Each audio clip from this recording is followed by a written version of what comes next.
Kamal, can we start? I think we're live on YouTube. So we are live on YouTube as well, sir. So we can formally start.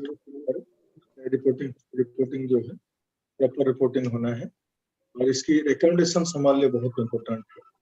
So we want to capture the reporting. हाँ. So Dr. Pani, we are live. We can formally start now. Right, sir. So, madam, we can start now. Sure, please start. Yeah. So, good morning, everyone.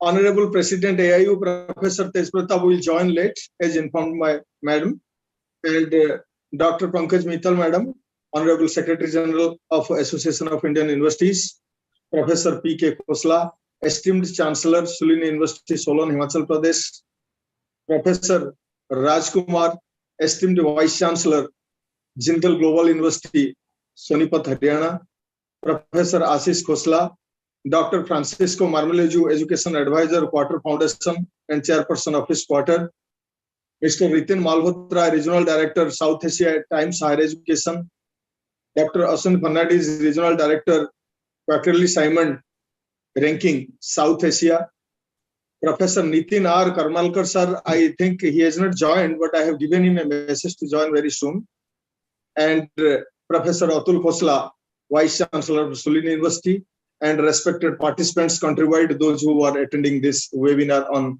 a significantly important theme, that is webinar on world ranking in university context, in Indian context.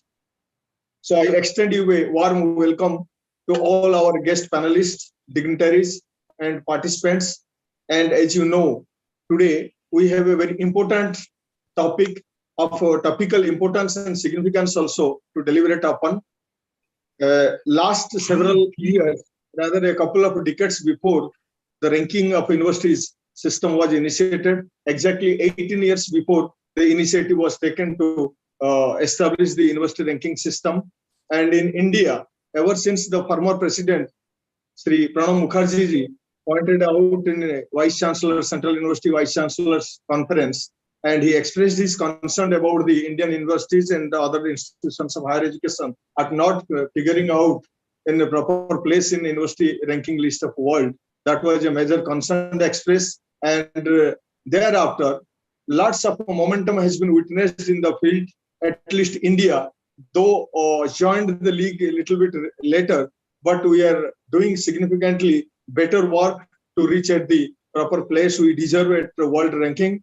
And university ranking in the form of league tables have become increasingly popular in recent years. Not only have the general public and the media enthusiastically also embraced them, these rankings have become popular among the universities themselves, at least as long as they link their ranking position in world publishing industry. Within only a few years, ranking have become an unavoidable part of academic life for a better purpose. And they promise a number of things to different groups. They promise transparency with the university sector, an important but also costly area of modern society. Students and their parents, junior faculty and scientists, participants of continuous and executive education programs, as well as sponsors and politicians are all looking for guidance in evaluating the quality of different universities, teaching, learning, pedagogy system and everything. Ranking create a public platform for competition between universities which did not exist previously. And the universities themselves have welcomed ranking as a marketing tool to communicate their performance and build their international reputation. Nowadays, the ranking field has become very large and diverse. More recently, also having some global ambitions involved in it. The methodologies used to define and measure quality are very varied in nature, and they are also at times controversial. Undoubtedly, there are considerable risks associated with many of the ranking systems now emerging today.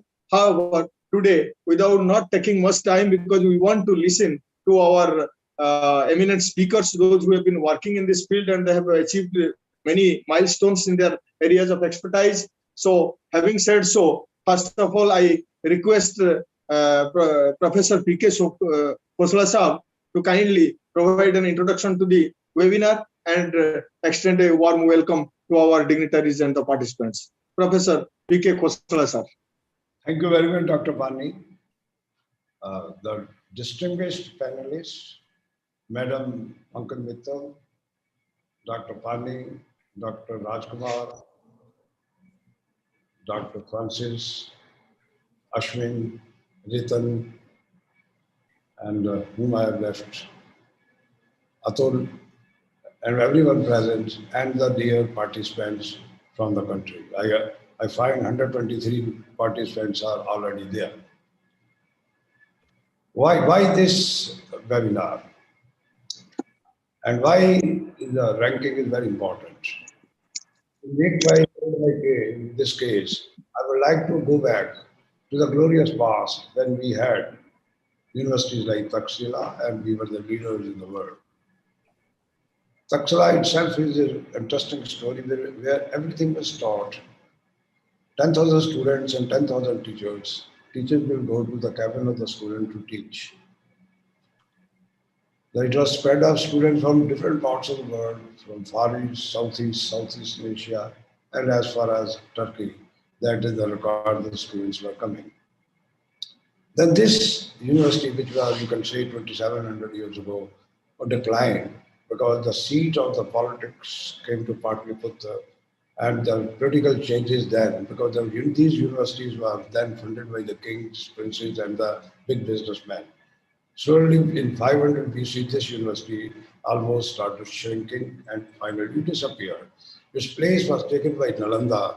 On the same line, everything was taught from music to dance to astronomy to astrology to Ayurveda, Vedic sciences, the Buddhist sciences, Vedic mathematics, economics. You name anything, everything was taught in the universities, whatever your human imagination can stretch. So from there, large number of the universities started appearing.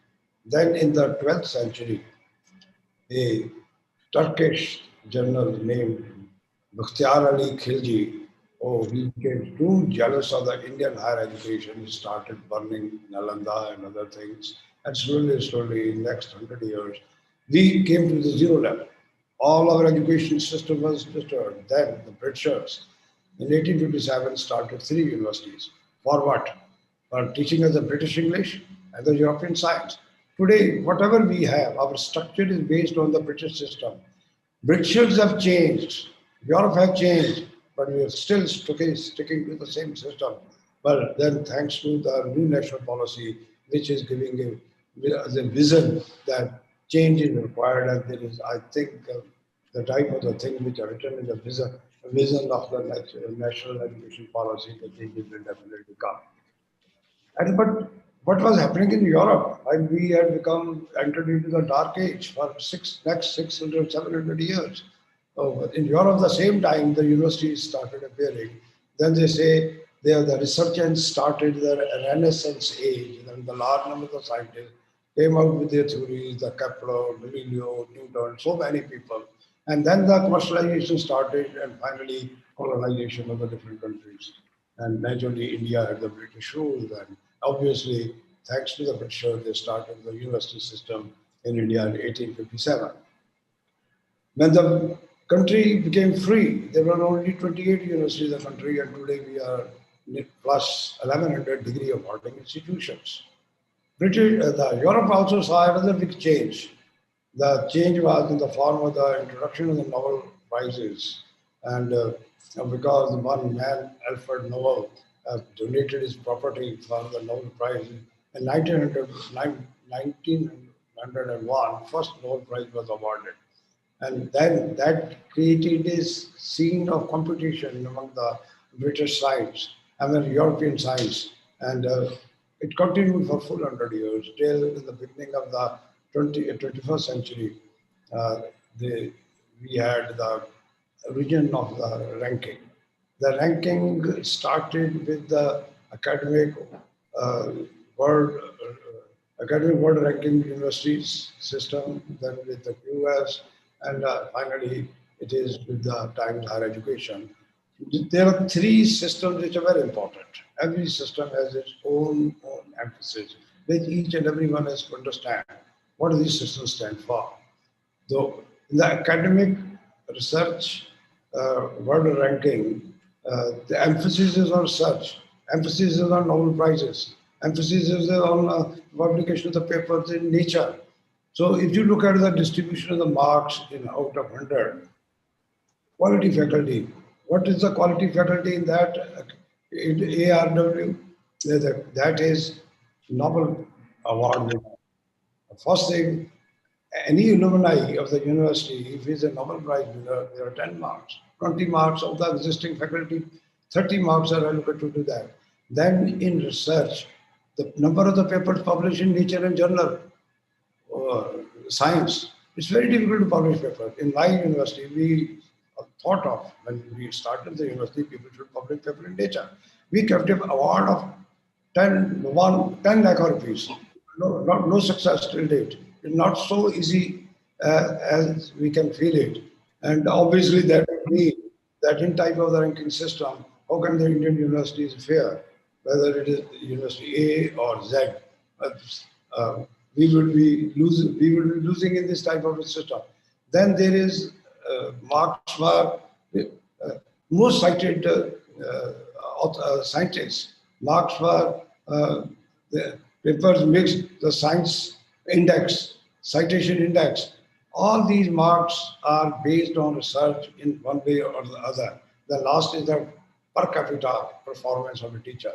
So this system is beyond the existing capabilities of the Indian universities as we look at it. The next, the rescue comes at the QS system, because in QS, 40 marks are allocated to the perception, the academic and the research. And we have that very strong educational system, top Indian universities, and then IITs, which are very good from the point of view of perception, and they have resumed result.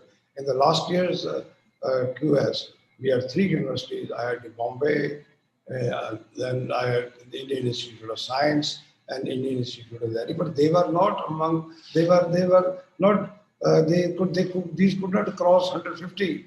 Whereas a country like Malaysia, that has 4, I would say, the universities which has into that. Because the other countries are focusing on ranking. In India, although we are talking about it, but there is no focused approach. In the QS, 10 marks are for the employer's perception. So out of 100 marks, 50 marks are placed for perception alone. Then 20 marks are teacher-taught ratio, 20 marks are for citation search, 90 and whatever 10 is left, that is for the international students and the teacher. There also Indian universities in general are not in a position to compete with the Western universities. Then the third one is again built on research, that is the timed higher education. It was a part of the QS, but it's bifurcated, separated only on the consideration, because the QS was interested in the perception, whereas some other group in the QS thought of that the research citation should be given an emphasis. So what is QS? QS, there are 30 marks for teaching and learning, 30 marks for research, and 30 marks for citation. In other words, 60 marks for research. Then there are another 12 marks in perception. Also in international collaboration, 62, 5% marks are allocated to the parameters which are again. Then there are marks for, I would say, the PhD program, the number of the PhDs per faculty. That is also in a way indirectly related to the research. 65% marks are research. But there is one thing, there is one parameter, that is the citation, which can be quantified. Then in research, there are also marks for perception, but these are wrapped in. First is the teaching and learning, 15 marks out of 30. And in research, there are another 18 marks, 33 marks are for perception. In teaching and learning, first component is, there is a lot of emphasis on PhDs. Number of the graduate to PhD ratio, this is very poor in the Indian universities in general. Then the number of graduates produced per faculty. There also, we are very passive in this country because we are very stereotyping thought process. The world is changing, we don't want to change. Because I have worked, even I am an old timer. We have a regulatory commission. I had been arguing with them. well, we have to compete for the ranking system. They will say, no, we will not allow you so many number of the allocation of the seats. The Indian system of thought process is required to be changed. It has to be the way of thinking which we can make the country to progress. Any institution which wants to grow. Then, when we started Shulin University, I fully studied all these things. I was knowing what is ranking in this academic ranking, WR, what is times, and what is this QS. So I thought that my journey should be through the research. So being a researcher, we have made some progress in research. Today, some of the citation data is rubbing shoulders, and some of the parameters may be less than the Indian university. Everything is achievable. Each university, particularly those who are in the QS in the 100, at the 185 or 172, 185, 190, 193, three universities are there. With a single parameter, no institution can progress. You need to grow in minimum of two parameters. Out 50, 60 marks, you should be the master of the show. And then only then the Indian university will come up. Look at China. I have been to China 5-6 times. There, the government is encouraging. Everything, the awards, rewards, everything is being done for the citations, for perception. Oh, I think the government of India has also to start thinking, after we are living in a competitive world, why should India feel shy that we cannot do it? We can do it. Only thing is, when even in Olympics, we were not having any medals. Now we have 4, 5, 6 medals, and there's a consolation to the nation. So we have to start thinking in those lines, preparing ourselves for the journey, and most of the institutions can do it because they have the old institutions, and the IITs are the great advantage of the perception. And along with perception, if they improve and start thinking in the terms of competition, whether it is the Times Higher Education or it is to the QS or the third one, AWR, everything is doable. Only a policy and patronage of the government of India is needed. Though there is an encouragement, but specific plan is needed. This is what I have said with my experience of, I would say, the 5 decades in the research, that Indians can do it, and it is the right time. And I think with this seminar, webinar on ranking, our purpose main is that we should be able to promote that we are the best, we can do it. Only thing is little efforts are required. So with this introduction, I break, and let us see what others can say and talk about it. We have the people from the Times, Higher Education, from the QS, and also other colleagues, university professors, vice chancellors. Thank you very much, everyone. Thank you so much, sir. Thank you so much, sir, for sharing very good background about the webinar on World University Ranking in Indian context, providing some good points. And these points may be helpful and useful for further deliberation on the subject.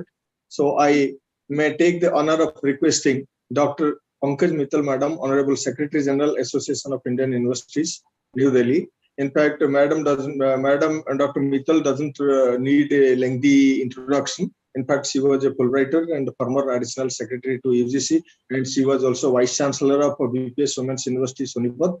And with this, Madam has many laurels to his credit, and I request Madam Dr. Mittal to kindly address the gathering.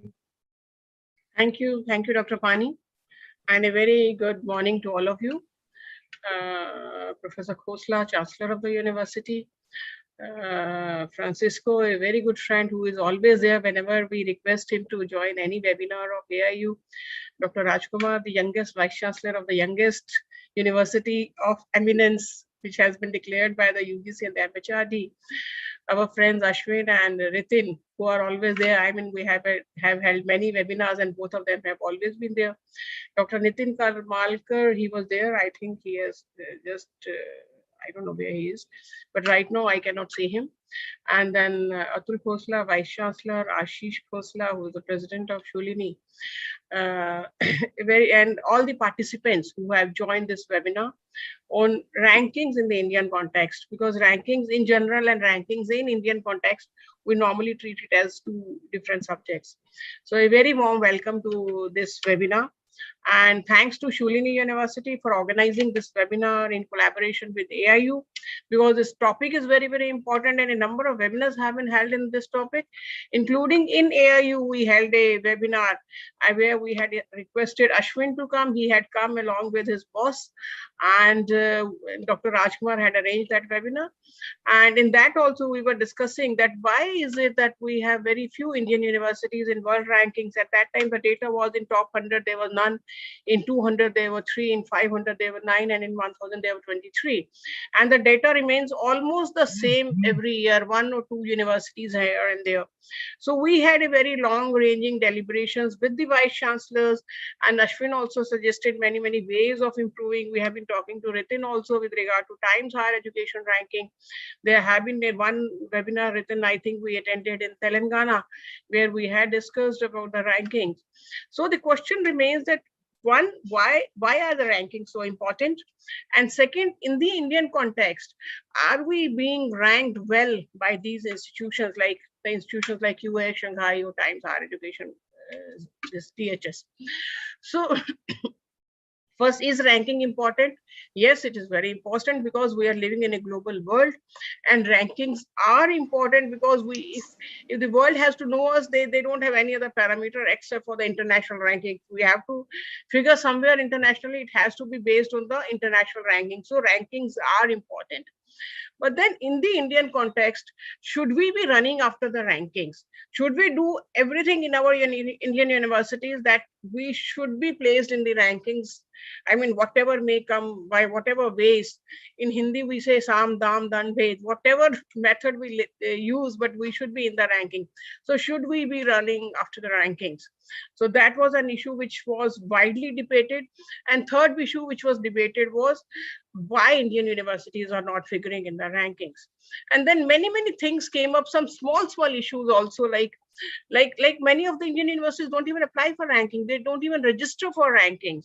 Then the many Indian universities, because just now Dr. Khosla was mentioning that a lot of emphasis is given to the reputation in both the surveys. In one, it is around 50%. In one, it is around 35%. In both the surveys, a lot of importance is given to 3 things mainly. One is reputation. Second is research in terms of citation. And third is international diversity. These are the 3 most important things in almost all the rankings. So when it comes to reputation, who does that reputation survey? Whom do they contact for the reputation? Are there Indian academicians who understand Indian universities in the reputation survey or not?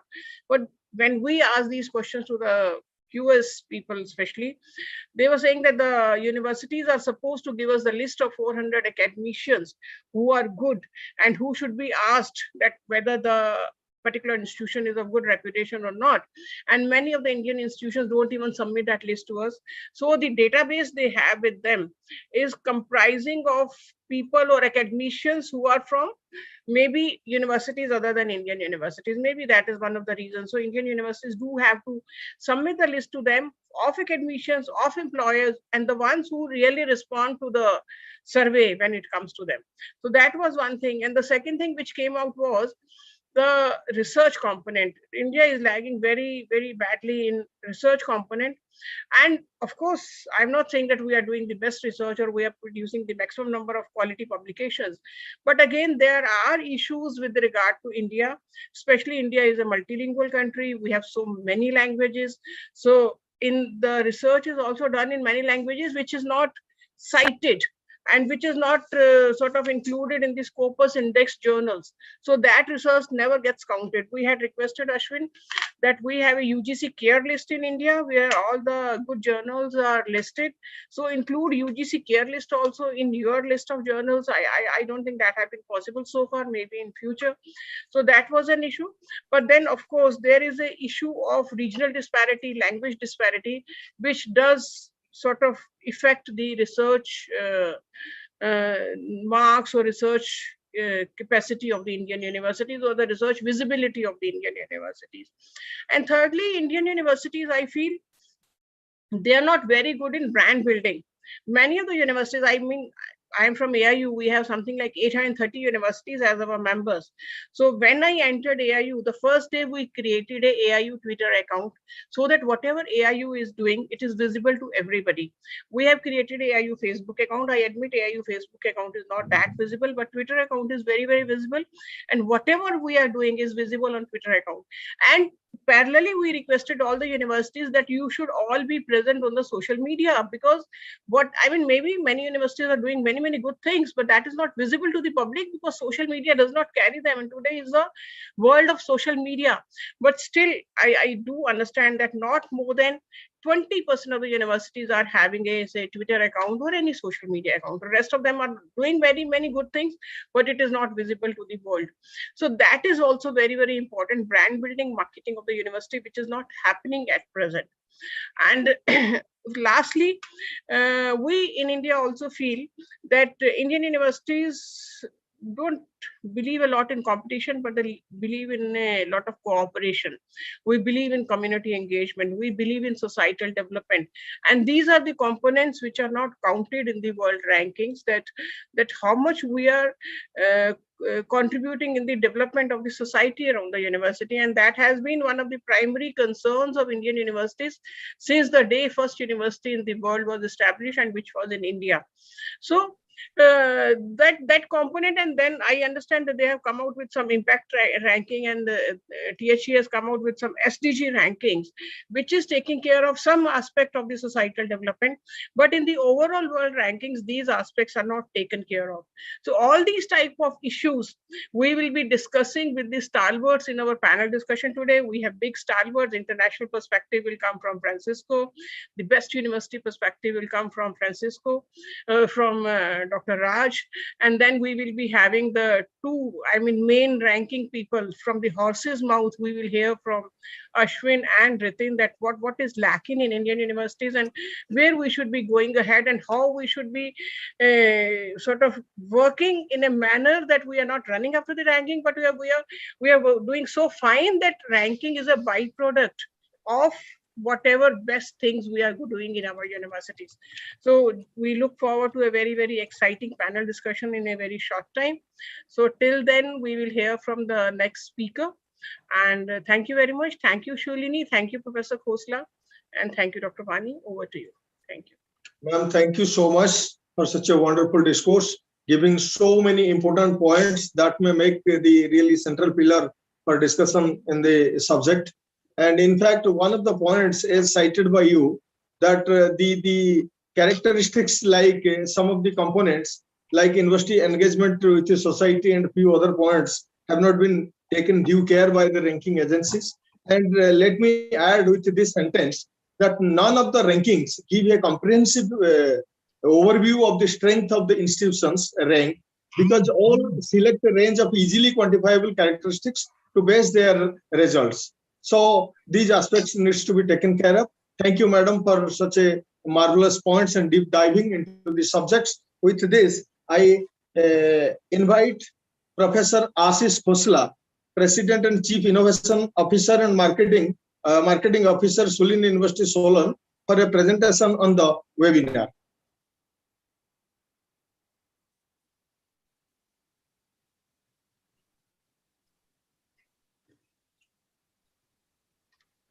The line is mute.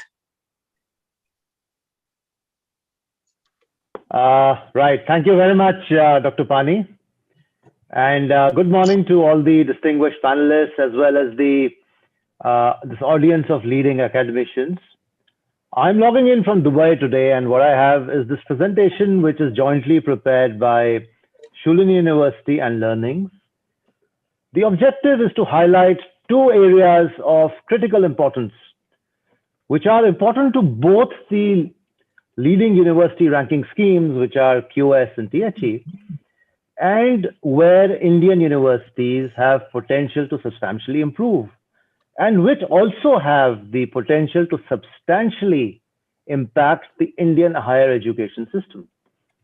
So what we have here is today a strategic perspective on the importance of internationalization in higher education. And essentially, I'll be covering two areas. The first is the comparison of international students, and the other is research collaborations between top ranked universities in 3 countries, China, Malaysia, and India. Now, if you look at the first slide, and this is the comparison amongst the top 500 ranked universities, and I'm just taking QS because there are more universities in the QS top 500 and top 300 worldwide rankings compared to THE. So China has 26 universities. Malaysia has 8, and India has 8 as well in the top 500. In the top 300, you can see China has 12 universities, Malaysia has 5, and India has 4. So the reason we took China and Malaysia along with India is that over the last 10 years, both these countries have substantially improved their university ranking, and that has had a clear impact on the kind of students and research coming out of these universities in these countries. So I would also like to highlight this last chart, which shows the percentage of international students ratios in the top 500 universities in these 3 countries. China is at 15%, which sounds low compared to Malaysia at 60%, but still it's 10 times the Indian number at 1.5%. Interestingly, Malaysia over the last 10-15 years has built up a capability where almost all of their top 500 universities have more than 50% international students. The question that comes up is, why does a nation or why does a university want international students? And the point here is that there are 220 million students worldwide and 120 million students in Asia. This is a huge revenue potential, both for the country as well as the universities. And with this revenue potential comes the opportunity to improve institutions as well as research. And most importantly, for a country like India, foreign international students give us the ability to subsidize needy students across the board. So what we're trying to say is that higher education can be the next big opportunity for India. And why is that? That's because India has top quality teaching talent. The fees in Indian universities, even in the top Indian universities, the IITs, the IIMs, the ISC, is just a fraction of the international fees. Now, this opportunity is similar to the opportunity of software that we saw in the 1990s and medical tourism in the 2000s. It's about higher education, the institutions of higher education getting together, understanding what is required and to tap into this university. And in the end, I will actually cover some of the broad strategic areas that universities can look at to attract international students. The next point I'd like to look at is the overview of citational research in top 500 universities. Now, Shulni University has shared data with us, incidentally, as per the QS Asia 2021. And I think Dr. Khosla and Dr. Mittal touched upon it.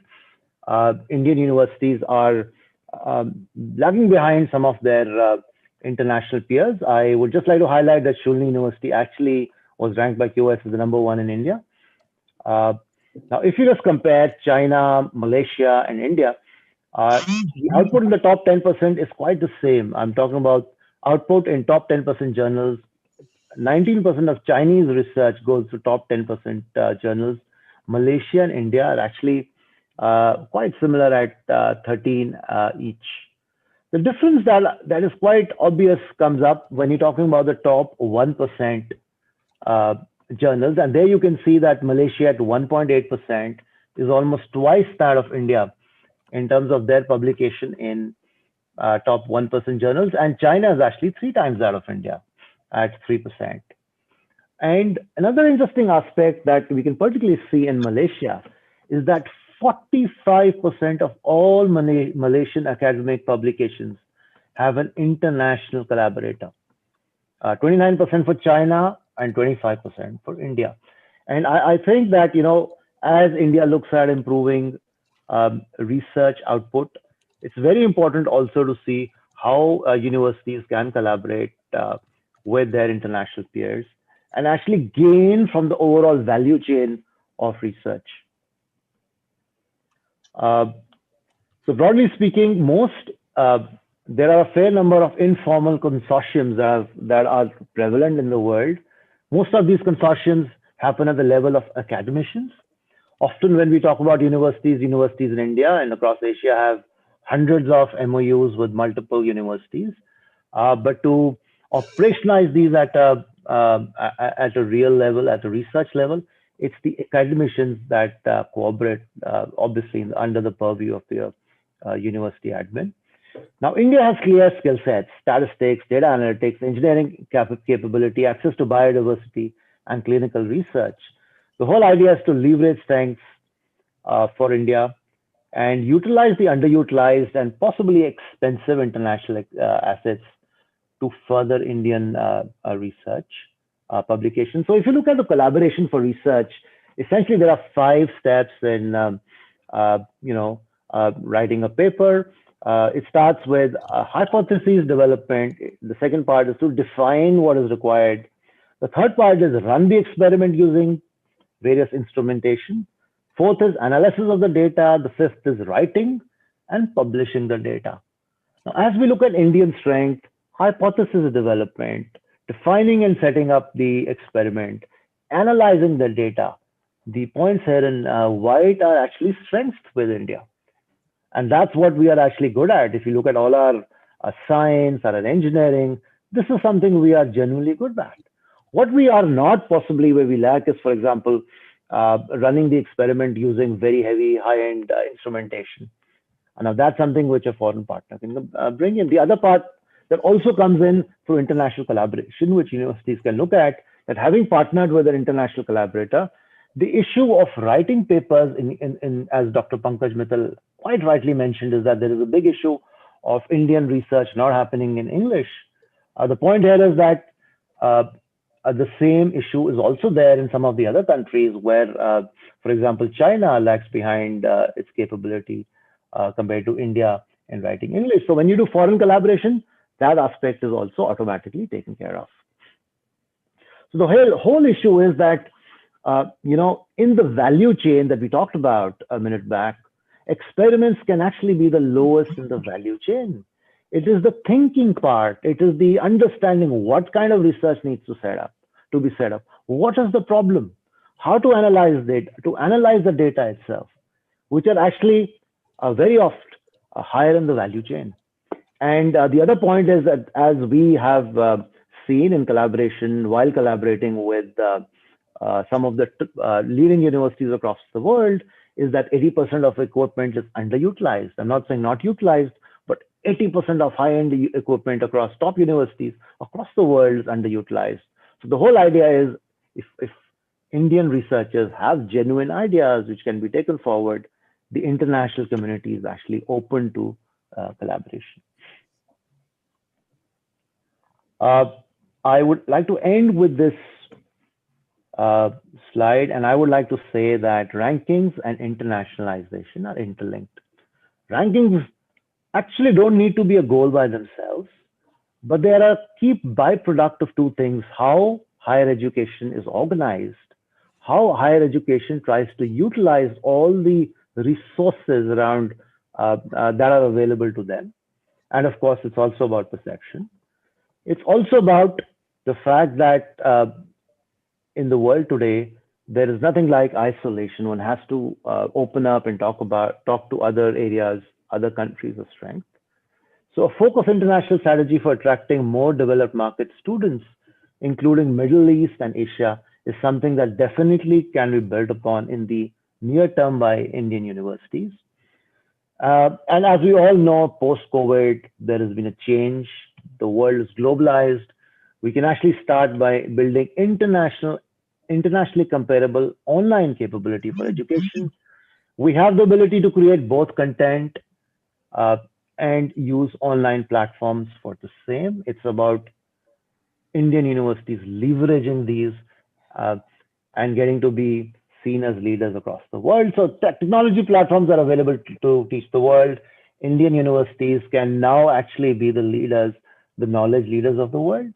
For example, when I look at some of my own alma maters, the real beneficiaries of education of the IITs and the IIMs so far are frankly, CEOs and leading executives of companies like Google, Microsoft, MasterCard, Pepsi, Cisco, their alma maters, their universities have not yet gained from the kind of education they've been able to impart upon their students. It is time for Indian universities to step up and see what needs to be done so that we can be acknowledged as knowledge leaders of the world, which surely we are in relevant areas. So the thought also here, and the last thought I would like to end with, is that we need to start off thinking and competing with the best in the market, with markets in developed in the world. If China can have a university moving into the top 20, why can't Indian universities compete with the Harvards and Oxfords of the world? Higher education today needs to start thinking actively of some of these parameters and build the culture and instruction capability to support this. That's all from my side. Thank you. So thank you so much, Professor Khosla. It was a good presentation indeed, and a few eye-catching points. Especially, you provided a comparative perspective on international students of 3 neighboring countries, India, China, and Sri Lanka, research performance in terms of citation, and the publications in top journals, and international research collaboration, ranking and internationalization, they are interlinked. All these points are very important, and we have a 4-5 panelists, those who are having international profile, Dr. Marnology, Dr. Rajkumar Sahab, and Dr. Ritin Malhotra, Dr. Ashwini, all 4 are international profile persons. So I hope there will be a threadbare discussion on the subject based upon these points. And thank you so much, Professor Khosla, for enlightening us. So, Honorable President, Professor Tej Pratap, probably he couldn't make it to join. Ma'am, would you like to summarize the session? Thereafter, we will move to the technical session. Ma'am, Dr. Mittal. Thank you, Dr. Pani. Yeah. Dr. Tej Pratap, whenever he joins, he can give his presidential address. Yeah. And I think we can be starting with the panel discussion so that we can save on the time and we can listen to the experts who have come to us. So should we start the panel discussion? Yeah, we can start, madam. I invite you. Please, and hand over the session to you. Kindly take over. Okay. Thank you, Dr. Pani. Again, welcome back. A very good morning to all of you. Now we will be having something which you all were waiting for a long time, a panel discussion on rankings in Indian context. And today we have very carefully crafted our panel, 1 international expert, 1 private university, the best private university, 1 government university, which is doing very good in internationalization, and 2, the people who are doing themselves the rankings. So a very, very carefully chosen panel is there with us today. And as Professor Ashish Khosla was talking about the linking of internationalization and ranking, of course, they are very much interlinked. And that is why when we see the national education policy, a lot of emphasis has been given to the ranking and the internationalization. The policy does talk about foreign campuses on Indian soil, Indian universities going abroad, how to attract the foreign students to Indian universities, because that is something very, very important. Keeping in view the fact that right now around 8 to 10 lakh students go out of India to study in the foreign universities, but only 46,000 or so come to India to study in Indian universities. So how to increase this number, how to have joint degrees, which were, we were waiting for a long time, how to have joint degrees, twinning programs. All this has been provided in the national education policy, and rightly keeping in mind that the ranking and internationalization are very, very closely interlinked. So today we have a very good panel, and we'll start with the international perspective. We have Dr. Francisco with us. He has been the lead education specialist in the World Bank, and he's a great friend of AIU also, and we have been working together for a long time. Right now he is with the Qatar Foundation and doing very well there also. So Dr. Francisco, you have a lot of experience in rankings. You have stayed in India for a long time. You know where the shoe pinches in India also, and you also know the international perspective. So we'd like to hear from you what you have to say about the rankings. And if you have a presentation to share, we'll be happy. Our viewers will be happy to see the presentation. Thank you very much, Dr. Pankaj Mittal. It is always a real pleasure having the opportunity to share perspectives in India. Even though I am from a year ago, no longer in India, I still keep my connections and my heart in the country. Yes. And of course, with a lot of admiration for the work that universities and colleges in India are doing to address the challenges of the pandemic and continuing education for students. And also it's, of course, a real pleasure having the opportunity to share the panel with distinguished friends such as Dr. Raj Kumar, and also, of course, with the leadership of Sholini University and the ones who make the rankings, which is important to have in a conversation like this. I would like to start by saying that probably what I say is something that in discussions like this, people are not expecting to hear. Sometimes these conversations about the rankings sort of start with an assumption, which I significantly try to challenge constantly, which is that the rankings are, the most important thing to do in order for us to position our institutions in a better situation. And, in fact, yesterday when I was tweeting about this event, I was titling my tweet as Rankings, the Good, the Bad, and the Ugly, in consideration to the Hollywood movie many years ago that precisely was talking about the good, the bad, and the ugly. Because, these are the kind of discussions which are a little bit bizarre, I might say. I might say that rankings is, on one way, a painful necessity in which universities are both victims, but also enablers.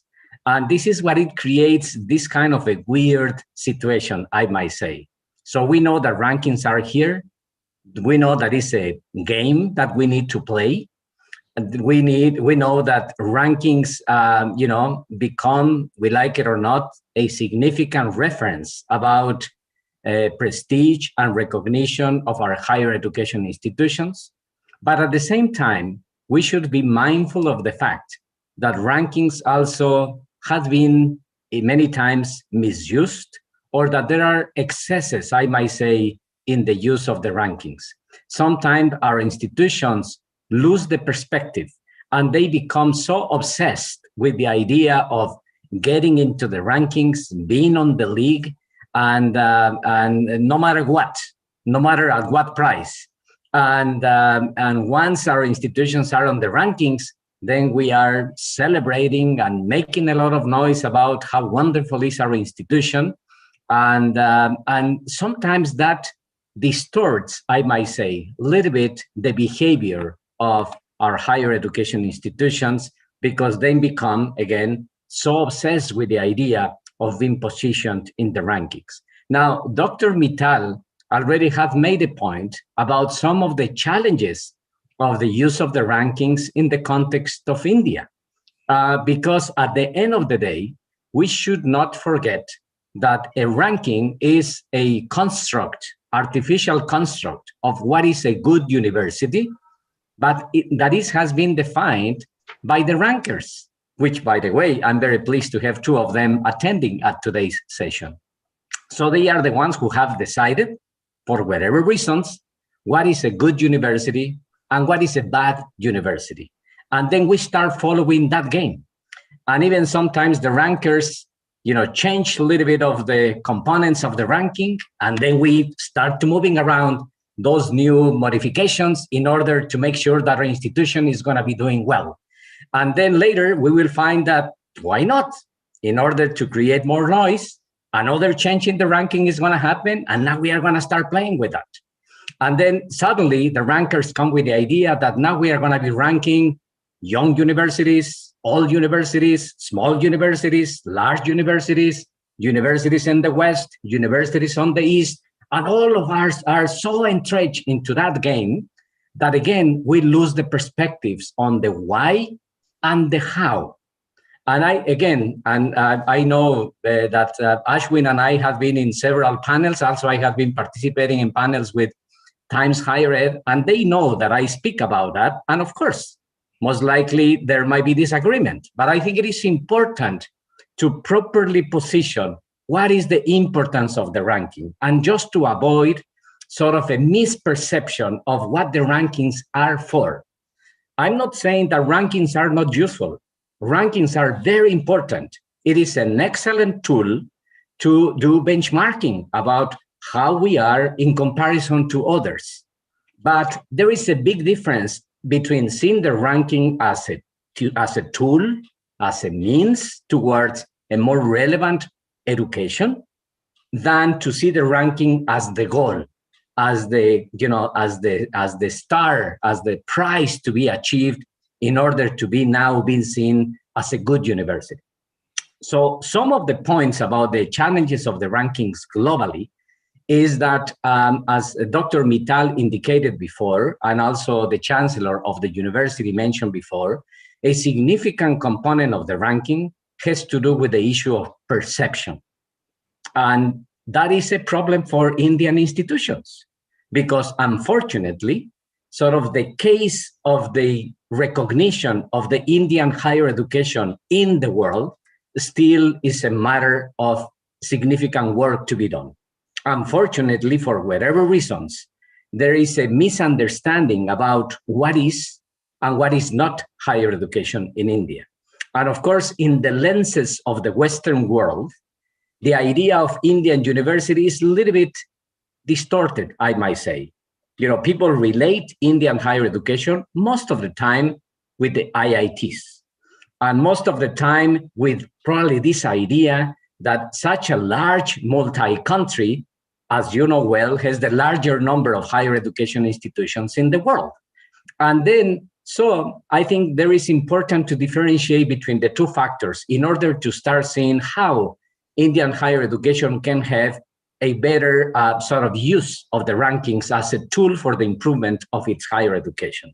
So one element of the rankings, which I truly value, is the component of performance. So the numbers that connect institutions in terms of what is their performance, either by research, either by teaching, either by taking international students or being internationalized. That is a very important and positive component of the rankings.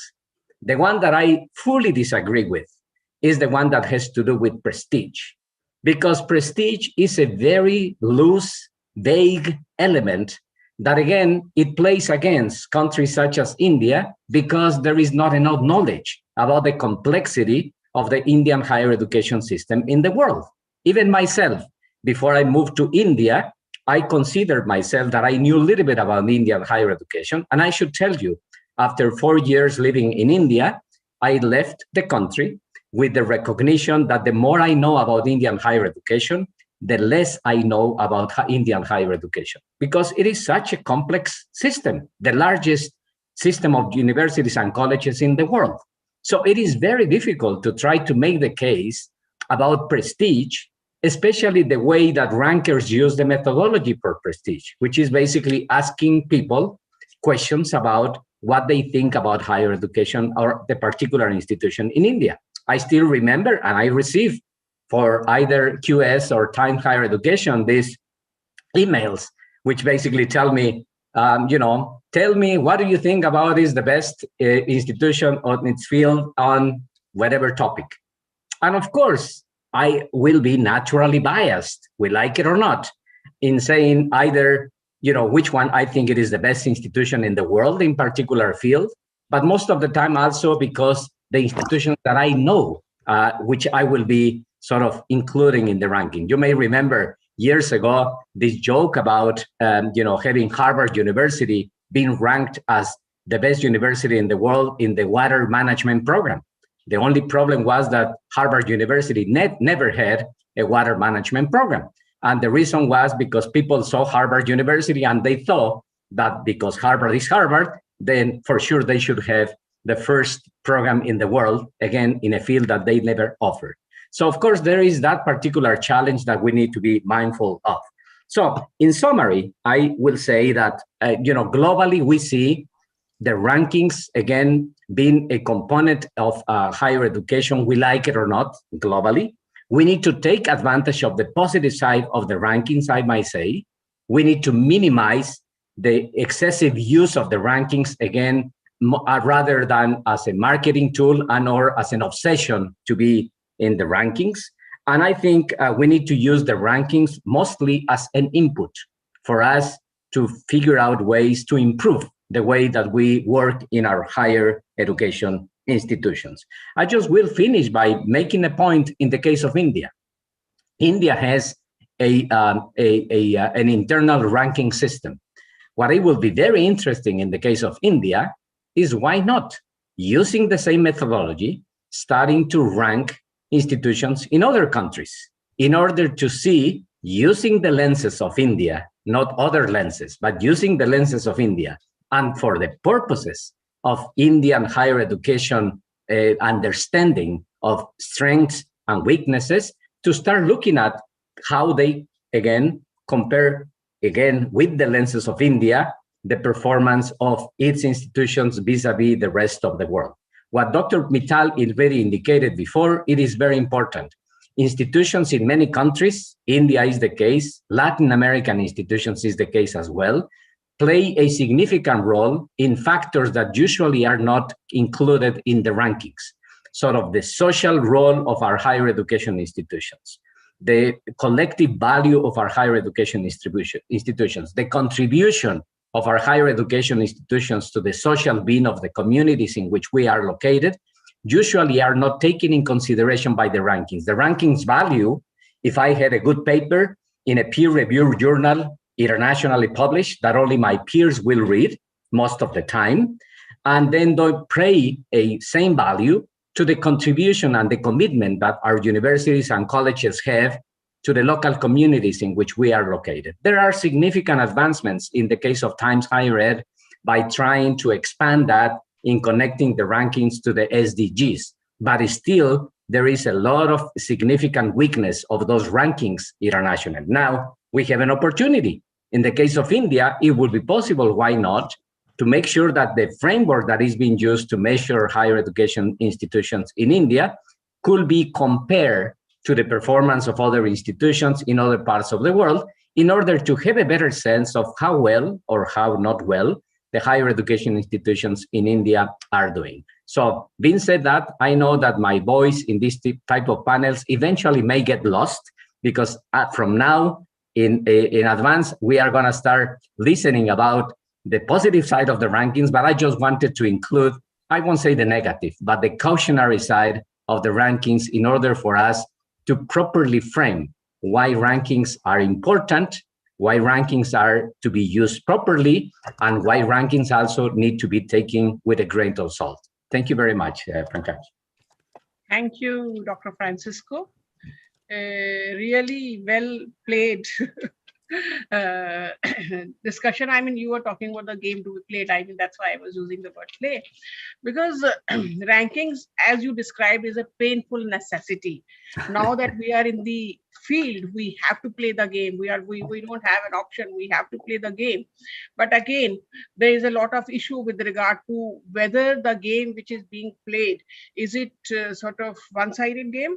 Is it only sort of applicable to Western countries or Indian countries also? The issue of community engagement, the issue of socially relevant research, because if you see UGC documents also, we do talk about, say, action research, socially relevant research, applied research, but what rankings take into account mostly is the pure research, for which the citations are high, for which the journals are high impact factor journals, not necessarily that research should be socially relevant or not.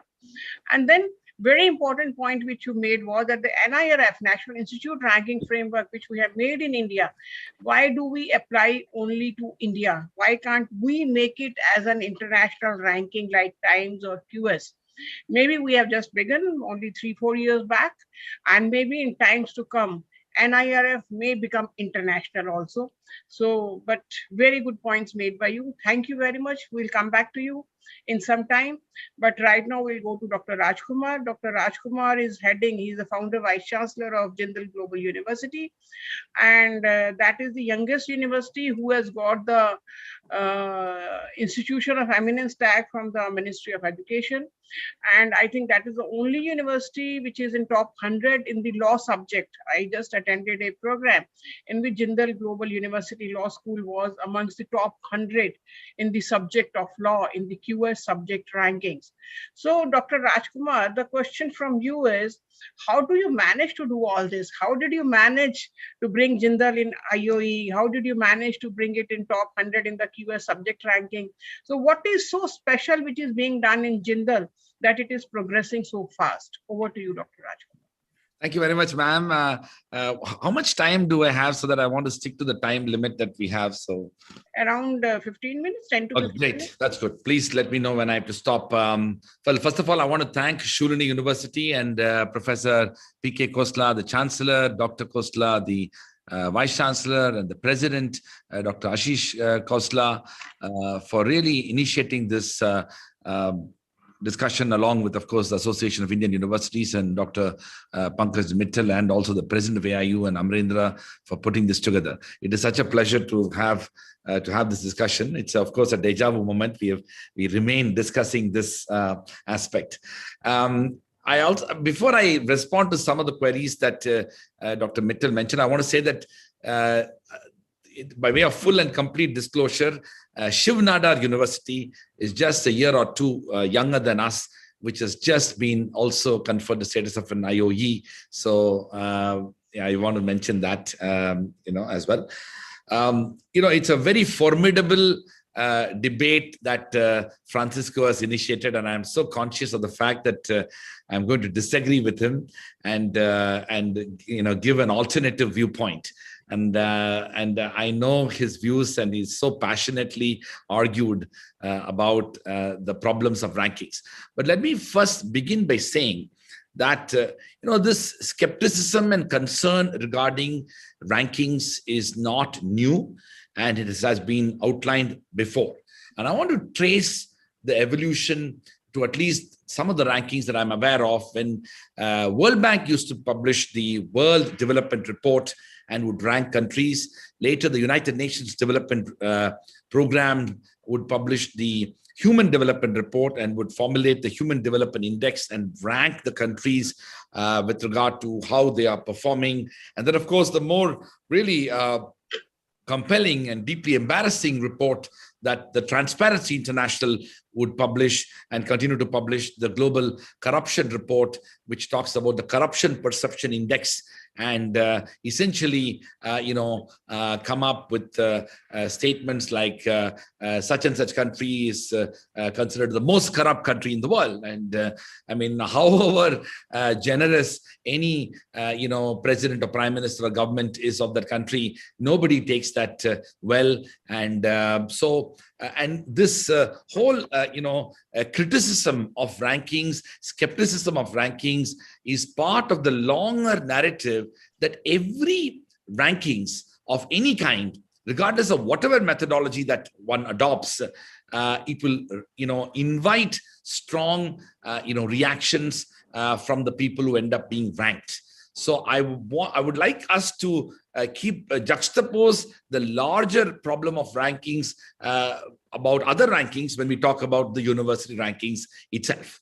The second thing which is important for us to recognize on the rankings questions is that, the rankings organizations, for whatever their, interests are, they have ended up carving certain types of methodologies on the basis of which they are, ranking universities. Universities have to take a call whether they want to be part of it or not. Sometimes I find it very odd to, be part of conversations in which we tell we suggest to university, to rankings organization, you know what, you need to use this methodology, you need to, do this and that. I mean, if you look at, for example, our Prime Minister has been very strongly promoting World Bank's, rankings with regard to, businesses, what kind of enabling environment that India has when it comes to promoting business and investment. And India has in recent times improved in that ranking.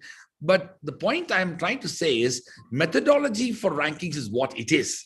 We need to take a call as a country, as an institution, as universities, whether we want to be part of that rankings or not. And having recognized that we want to be part of it, we need to work towards improving or doing better in it.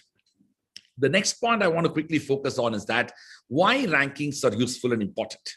And this is connected to the fact that one of the things that rankings does, and I see this very strongly, is that rankings, at least for the larger part of the South and in arguably the East, is that it creates opportunities for democratization of higher education systems. In fact, for all of us, I had the privilege to be educated in both at Oxford and Harvard. Oxford is 800 years old, Harvard is nearly 400 years old. And we made to believe, and ended up believing as well, and to a large extent it's true, that the best of the world's universities are indeed in the West. And the rankings for a long time ended up reflecting that, which is that the best of the universities are in United States, in United Kingdom, in Western Europe, in Canada, in Australia, in New Zealand, and in some parts of East Asia. This has been the larger narrative, and that has been true as well. The movement of students have been consistently from the South to the North to the East to the West, and where the best of the universities is. And concomitantly, it's also equally true that the best of the research, the best of the faculty, the best of the minds, the best of the learning ecosystems, all of them are just concentrated in these institutions which are located out there. So for those of us who are in Africa, in Middle East, in Latin America, in South Asia, in Southeast Asia, when we have our own education systems and we have our own aspirations, when we have our own, dreams to build universities and to create opportunities for providing world-class education, what do we have with us for benchmarking ourselves with that, accepted reality of the best institutional experiences are confined to the Western world? And so rankings in quite extraordinary ways, helps these institutions, particularly in the West, in the East, in the developing countries, to participate in what is essentially a democratic exercise, a democratic and inclusive exercise in which institutions, regardless of their history and evolution, regardless of their even arguably resources, regardless of their presence in different countries, can actually participate in an international exercise which is expected to actually throw open the assessment methodologies of how universities tend to figure. And in fact, this typology that I have just articulated is actually what the experience of rankings has been. For the last decade, for example, both Times Higher Education and QS rankings would tell you that the extraordinary rise of Asia and even certain parts of Middle East has been a compelling story when it comes to rankings are concerned. Hitherto, the received wisdom that we have when it comes to what universities are and where the best end up being there and where the most cutting edge research are emerging was largely based upon our own recognition that all of this was emerging only from the United States, UK, Western Europe, Australia, New Zealand, and a few other countries. But what the rankings have begun to show and are showing it by evidence is that this is changing. There has been a tectonic shift in the last decade when it comes to the emergence of Asia And this emergence of Asia is not just about opinions expressed by individuals and journalists and others. These are reflected through a systematic, scientific, analytical, objective assessment of what universities tend to do and how they ended up being measured and how they ended up being demonstrated to the global public at large. This, I think, is one of the most useful and important outcomes of rankings. The next aspect about developing countries, why these are important. Well, institutionally and even within countries, universities are under stress. There is a lot of new forms of accountability that are emerging, and there has been a narrative that is reflected across the developing world that the quality of education that is offered in universities are not up to the mark. Whenever we have conversations about, let's say, Indian higher education, I want to quickly dive into the Indian higher education system, is that we end up confining those conversations to the IITs, to the IIMs, and a bunch of central universities, leaving completely the 95 to 98% of Indian higher education, which are not IITs, which are not the few central universities.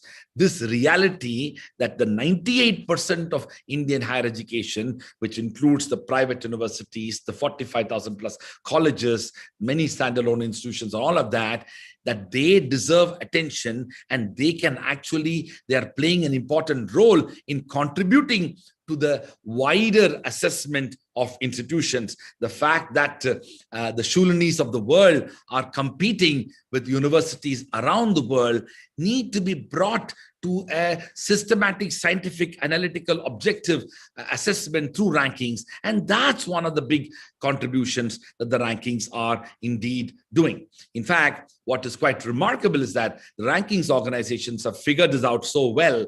I remember very well, and I won't name anybody, simply a decade ago, distinguished directors of Indian IITs were dismissing rankings across the board because the top Indian institutions were not sufficiently represented in the world rankings. But rankings organizations are very smart. They know where the market thinking and feeling is. So they ended up starting what, Francisco remarked, they kind of unbundled the rankings and began to have a more sharper focus on Asia and BRICS and subject and all those things. And quite remarkably, you saw the same IIT directors who were dismissing these rankings before because they couldn't find their universities out there, began to embrace and celebrate and recognize and appreciate and truly eulogize rankings in the form and manner in which we never saw before, because they began to see those institutions in those BRICS and Asia and subject rankings. So in some ways, to be able to be assessed, in fact, IITs are a good example. In fact, Indian higher education itself is a good example because the kind of competition that is deeply embedded in access to our institutions is part of the larger narrative when it comes to rankings as well. So in many ways, I want to once again reiterate that rankings become critical in India, also because of the fact that the newer universities that have emerged in the last 2 decades, who are actually now head and shoulders competing with the extraordinarily old, my own other alma mater is Delhi University, which is 100 years old. Imagine for a moment that when the university is 50, 75, 100, 150, 200 and 800-year-old universities, they have acquired so much of reputation, so much of intellectual capital and presence. And when new universities begin to develop their own identities, rankings become and end up being the only and probably the most democratic and inclusive tool for them to rely upon. And that is why I strongly believe in rankings. Of course, I entirely agree with Francisco and others that rankings should not determine the entire institutional identity of any university. universities should be doing what they are supposed to be doing, which is to hire the best minds when it comes to the faculty recruitment, create an institutional ecosystem that will promote research and produce the best of research and publications, create incentives for faculty members to continue to do that, have a transparent admissions process to admit the students, give them the best possible education, including efforts to promote internationalization, create an enabling interdisciplinary ecosystem for students to come up with the best of ideas, and faculty to provide mentorship.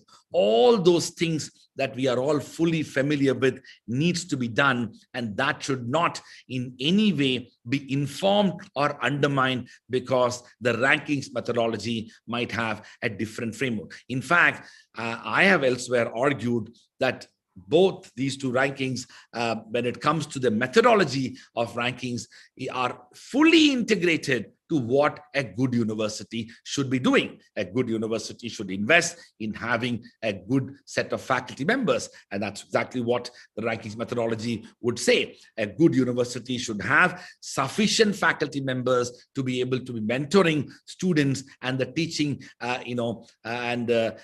teaching system, including tutorials and other types of mentorship, should reflect that. A good university should ensure that the faculty members are publishing and are writing and are cited in their work. A good university should promote internationalization. So all aspects of the rankings methodology, at least the international ones, are very clear that it completely supports the idea of what a good university should be doing.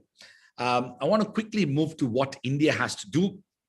I think we need to accept the methodology of the international rankings and not to constantly tinker or attempt to tinker that methodology. I think we need to take a call that ultimately India is benchmarking itself with universities around the world. Students around the world are going to make choices as to where they want to study, and they have to have their own recognition as to why they want to go to Melbourne or to Athens, whether they want to go to Singapore or they want to go to Hong Kong. These are choices that they are anyways making. What we need to do is, if India has to become an international hub of higher education, we need to go back to the first principles that I articulated before, which is to focus on creating a vibrant intellectual ecosystem which has the most outstanding minds as faculty members. We have good physical infrastructure that will enable that learning experience, promote strong international opportunities for our students, create a culture of promoting industry and other forms of organizational interface, which will provide opportunities for our students in internship and placements, and ultimately enable faculty to pursue research. All these things, if we do, I strongly believe not only Indian universities will begin to become stronger and have a greater presence, just as we have seen Chinese universities out there, but we also will begin to see the value of internal improvement in quality. I've always been slightly skeptical and critical of we starting our own rankings methodology, and we all know the circumstances under which that was created. But it's also equally important that when Shanghai Jiatong rankings were created, Chinese took a call that they ended up creating a methodology that was far more difficult than Times and QS. Of course, they came first, but that methodology was much, much difficult. And frankly, the methodology is so strong that hardly any Chinese university will be in those rankings. Let's be more candid about this. Can we do that in India? Are we prepared to create a methodology of international rankings in which not a single university from India will be able to be ranked in that? Can we create structures where Nobel Prize, winners being in the faculty becoming a criteria for being in the rankings? Such was the highest standards that the Shanghai Jiatong rankings imposed upon itself. So I want to say that at the end of the day, we are still in the early stages of developing frameworks that will make Indian universities become more competitive. But what we need to understand is that both the national education policy and the current thinking that has emerged in the Indian higher education system has not only embraced rankings, but also has exhorted the institutions to work towards building both institutional capacities as well as regulatory initiatives that will promote rankings and enable and empower Indian universities to feature well in those rankings. I don't know whether I have any more time left, Dr. Mittal. We'll come back to you after. All right. Thank you very much. I didn't want to answer on JGU because I thought that will be much more interesting for people who are part of this conversation. We can always tell about us in other forums. Thank you. Sure. Thank you. Thank you very much.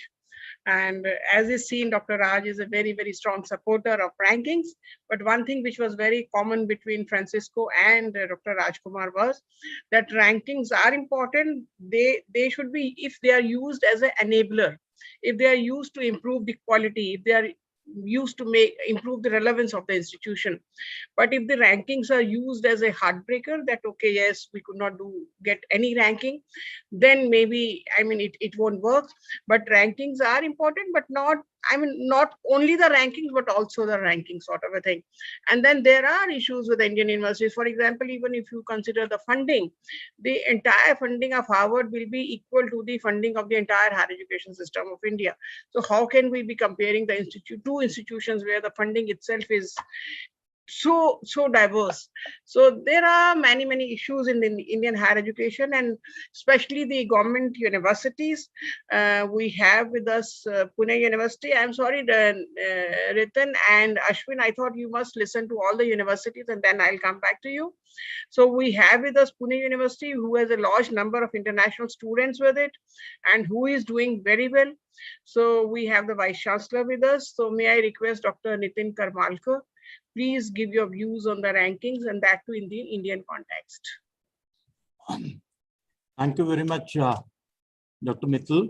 Indeed, it's a pleasure to join on this panel and speaking about the ranking in the Indian context as such, because we are a state university. And sometime before, Dr. Francisco was mentioning about the complexity basically the Indian higher education system possesses. We are one among them. It's a state university with 850 odd affiliated colleges and a student worth about more than 500,000. They get enrolled for their graduation every year. So we first of all think about those. In fact, state universities generally are meant for masses and not for classes. Means they are definitely for classes, but we more actually attract the student basically coming from all different backgrounds and coming from all walks of life, especially from the rural sector. Many of them are perhaps the first first generation learners. And to bring them into this particular system, especially where everything has been controlled by state, our in fact, recruitment is entirely dependent on state, and we all know how it is difficult these days. The reason being, there is presently actually the sanctioned faculty that we have is about 400. For last 4.5 years, there is no recruitment that has happened. And every year at the end of the month, I'm always looking at how many people are, more people are getting retired. And then present situation is roughly around, I'm running with more or less, not even 50% of the faculty. Fortunately, being a state university, pretty old, 70 years old, so a little bit of corpus is available. So we are trying to basically fill in the gap by making recruitment through our own corpus. And that's how we are trying to match it up. Ranking is important basically in India. The reason being most of our funding to a great extent is linked to ranking, whether it is Rashtriya Uchchatar Shikshana Abhiyan, RUSA, through which whatever fund that we get, it is all linked to basically our ranking. Unfortunately, because of the kind of work that happens on the campus, we run roughly around 52 odd departments on the campus, and through which the research to a great extent is very, I would say, a very strong point, based on which obviously we to a great extent attract many of the international universities also, because of which we could have run actually some blended programs, whether it is Melbourne University, with which we are running a blended program in science. It is a graduation program in 4 or 5 different subject areas that we run with Melbourne University, and because of which, in fact, some more other universities presently have also come forward. So we've been doing a little hand-holding just to understand our basically, or rather improve upon our own, I would say, visibility. And from that point of view, this helps.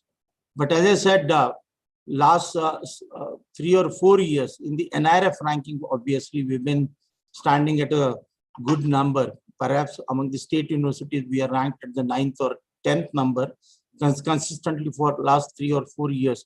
That has helped us.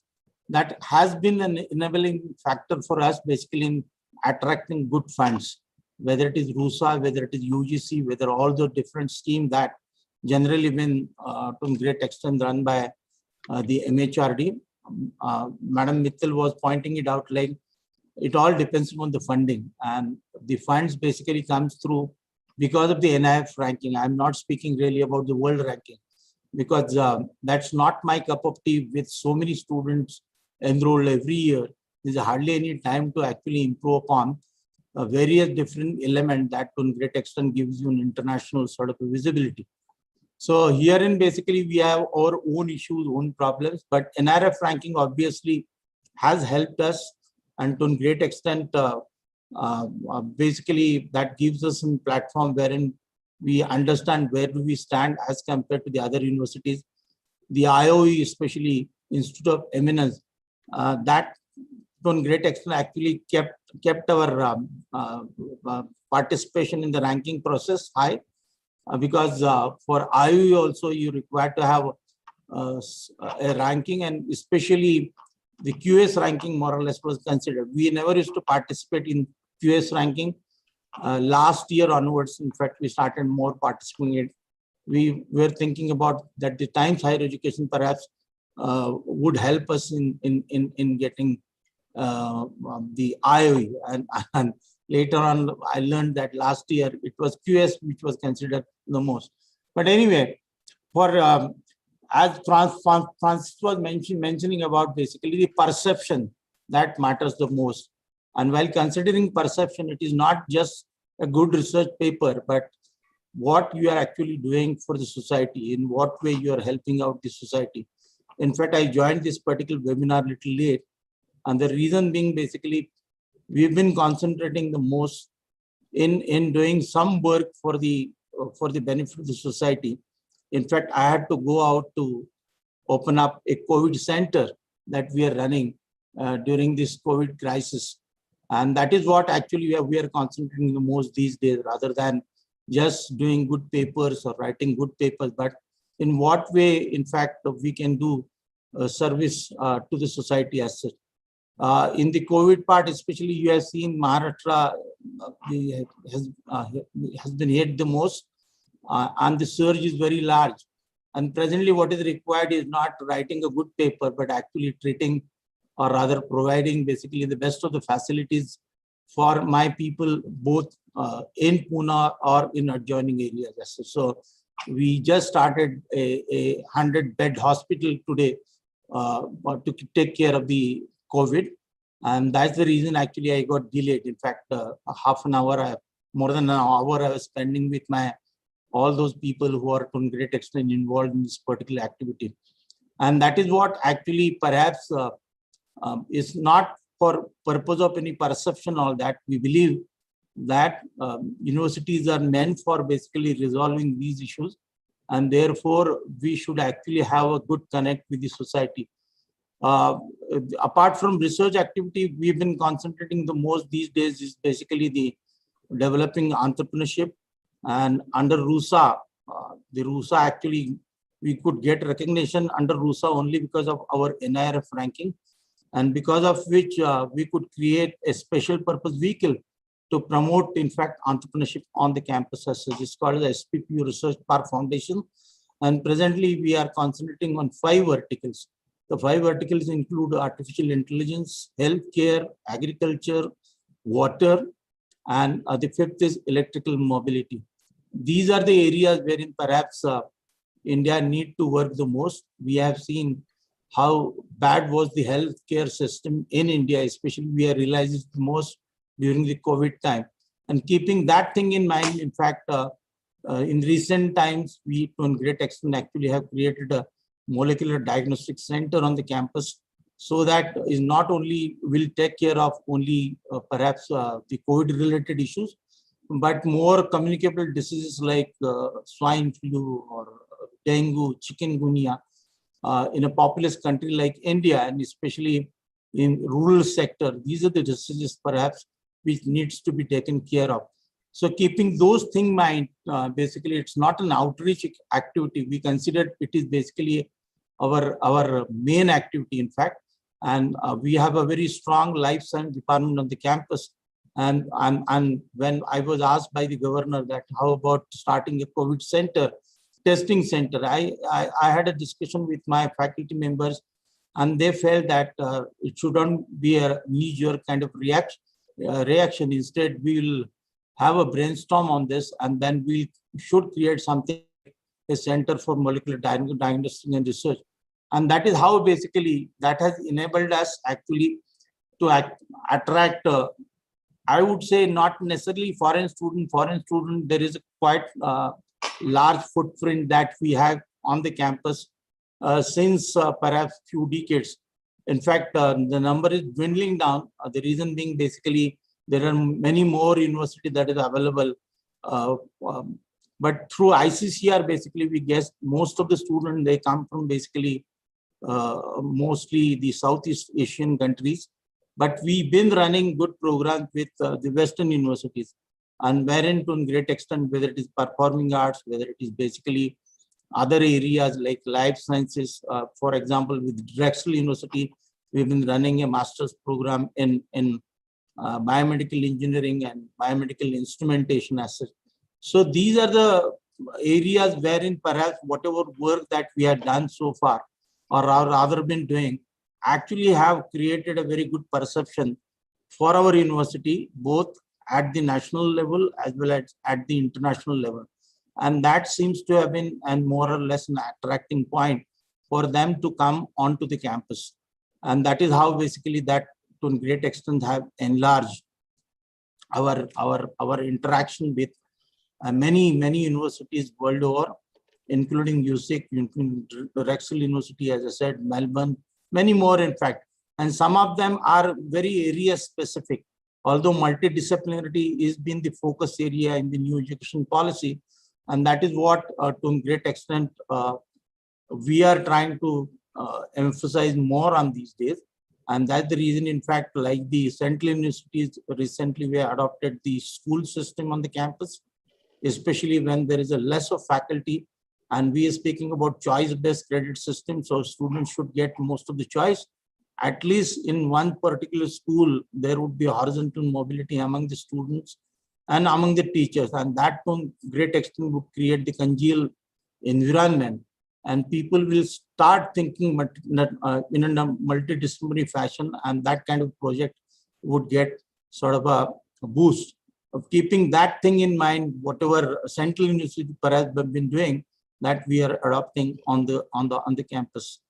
Of course, it is difficult actually every time to actually remain in the ranking system.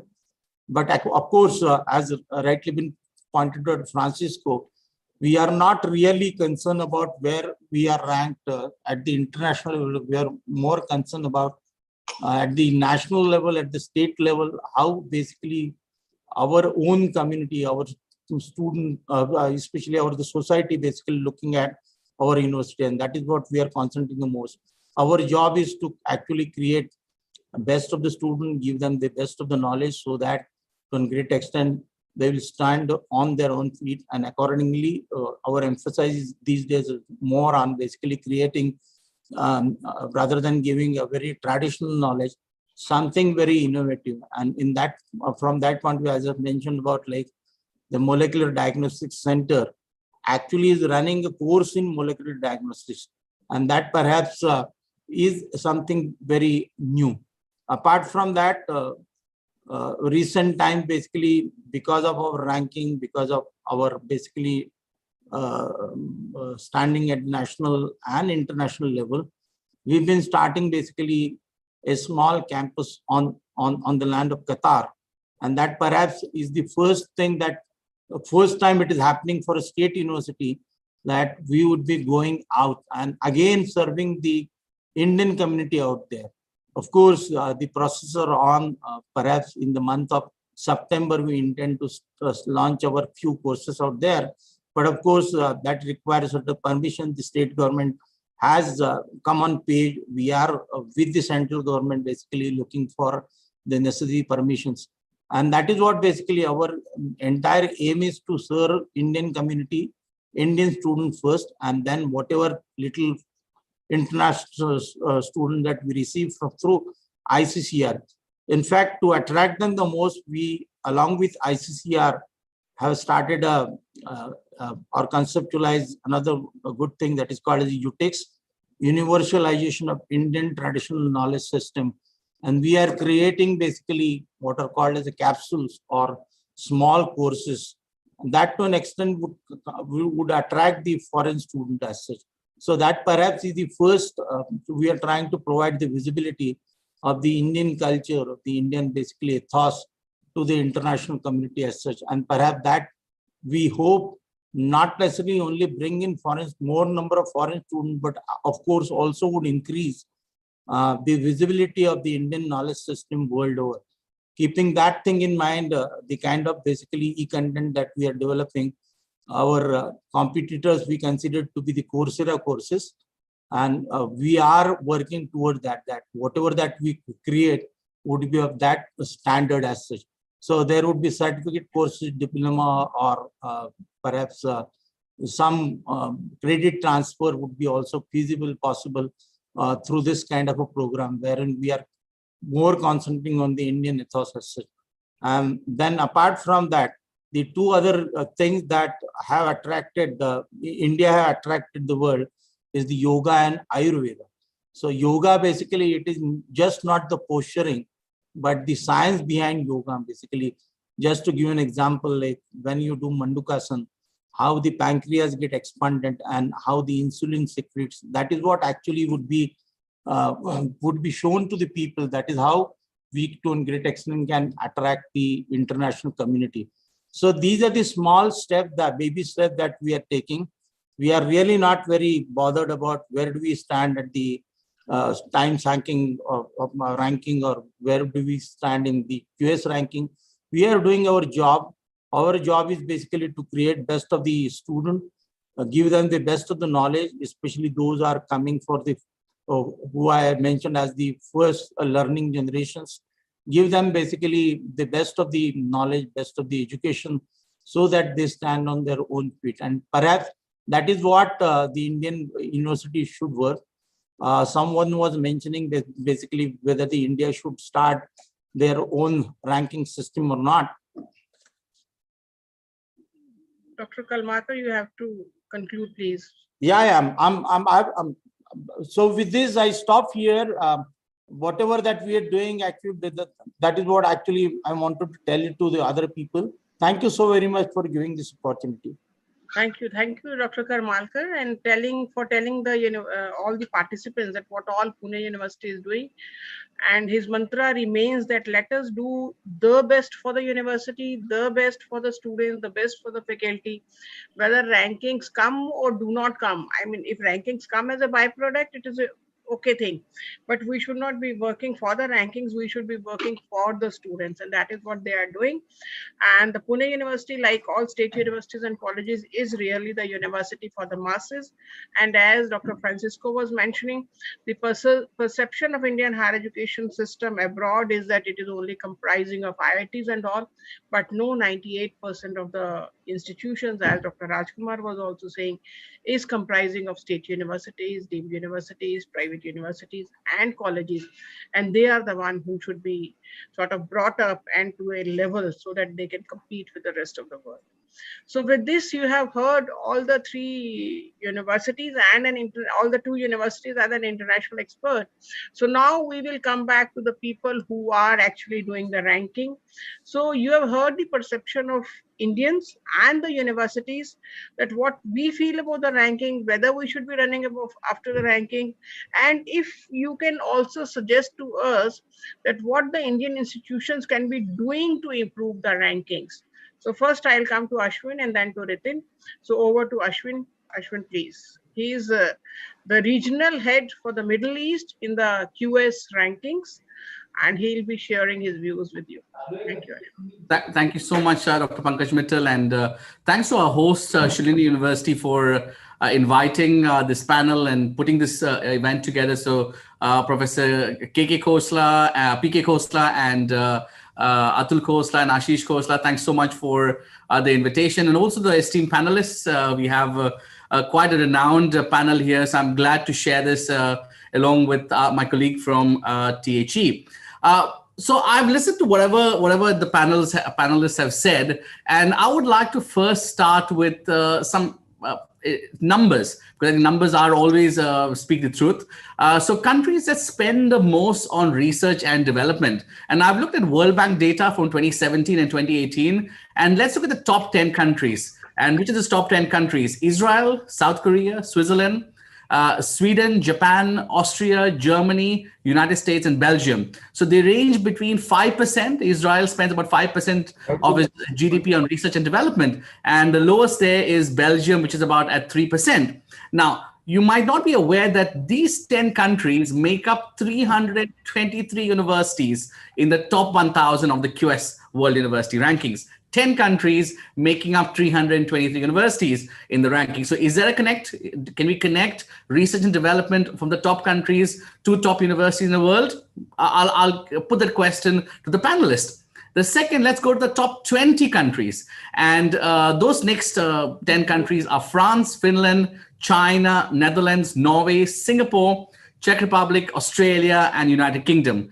And that number goes up to 600 universities from these countries. So there is, I think, a direct connect from the countries that are spending on research and development and their universities doing so well in the ranking. So if India wants to become a $5 trillion economy, I've heard less of it in the last few weeks. And if India wants to come out from the post-pandemic period as with a sustainable economic growth, it is really imperative and important that research and development should and will play a vital role in the process. India's spend right now is 0.7% is what the last number I've seen. We were talking of increasing that to 2%, and that 2% from 0.7% will mean that this will reflect on the Indian higher education system. Universities are part of the ecosystem of research and development, and I think that is at the core of whatever universities want to do. Is research is one of the pillars what universities follow, and I think we've seen how we've seen always IITs and IISc doing very well in research. So while we have a huge number of private universities, how do these private universities, along with state and central university, join the race to actually not feature well in the rankings, but actually get a share of the research and development happening? And hence, this will trickle down to not only having well-ranked universities, but also support the economy, because we can look at Australia, for that matter, with the second most income generator for Australia after mining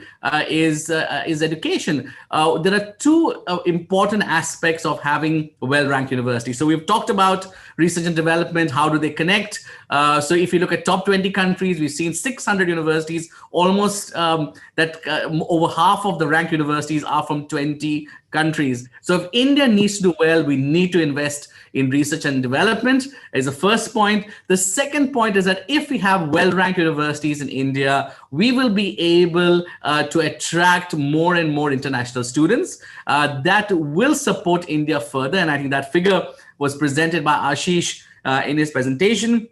If we want to become a global player, we need to start targeting this. Now let's come to the rankings and let's look at how it's India's performance. We look at the QS World University Rankings by subject. Now, there could be an argument that rankings are not capturing everything of India. Well, it is possible, it is true, but we've seen Indian participation increasing in the last many years. The latest subject rankings had 52 Indian universities feature in the subject rankings. Now that number has doubled in the last 5 years and quadrupled in the last 8 to 9, 5 years doubled, and about 10 years quadrupled. So Indian universities are doing well, and there is still scope to do much better. So the achievement, definitely, I would like to give credit to the leaders of institutions, but also to the government for pushing forward the new reformation which it has through various plans. And I think the NEP 2020 in the Indian higher education system, under the leadership of the Honorable Prime Minister and the Minister of Education, will see major reforms happening in the next few years.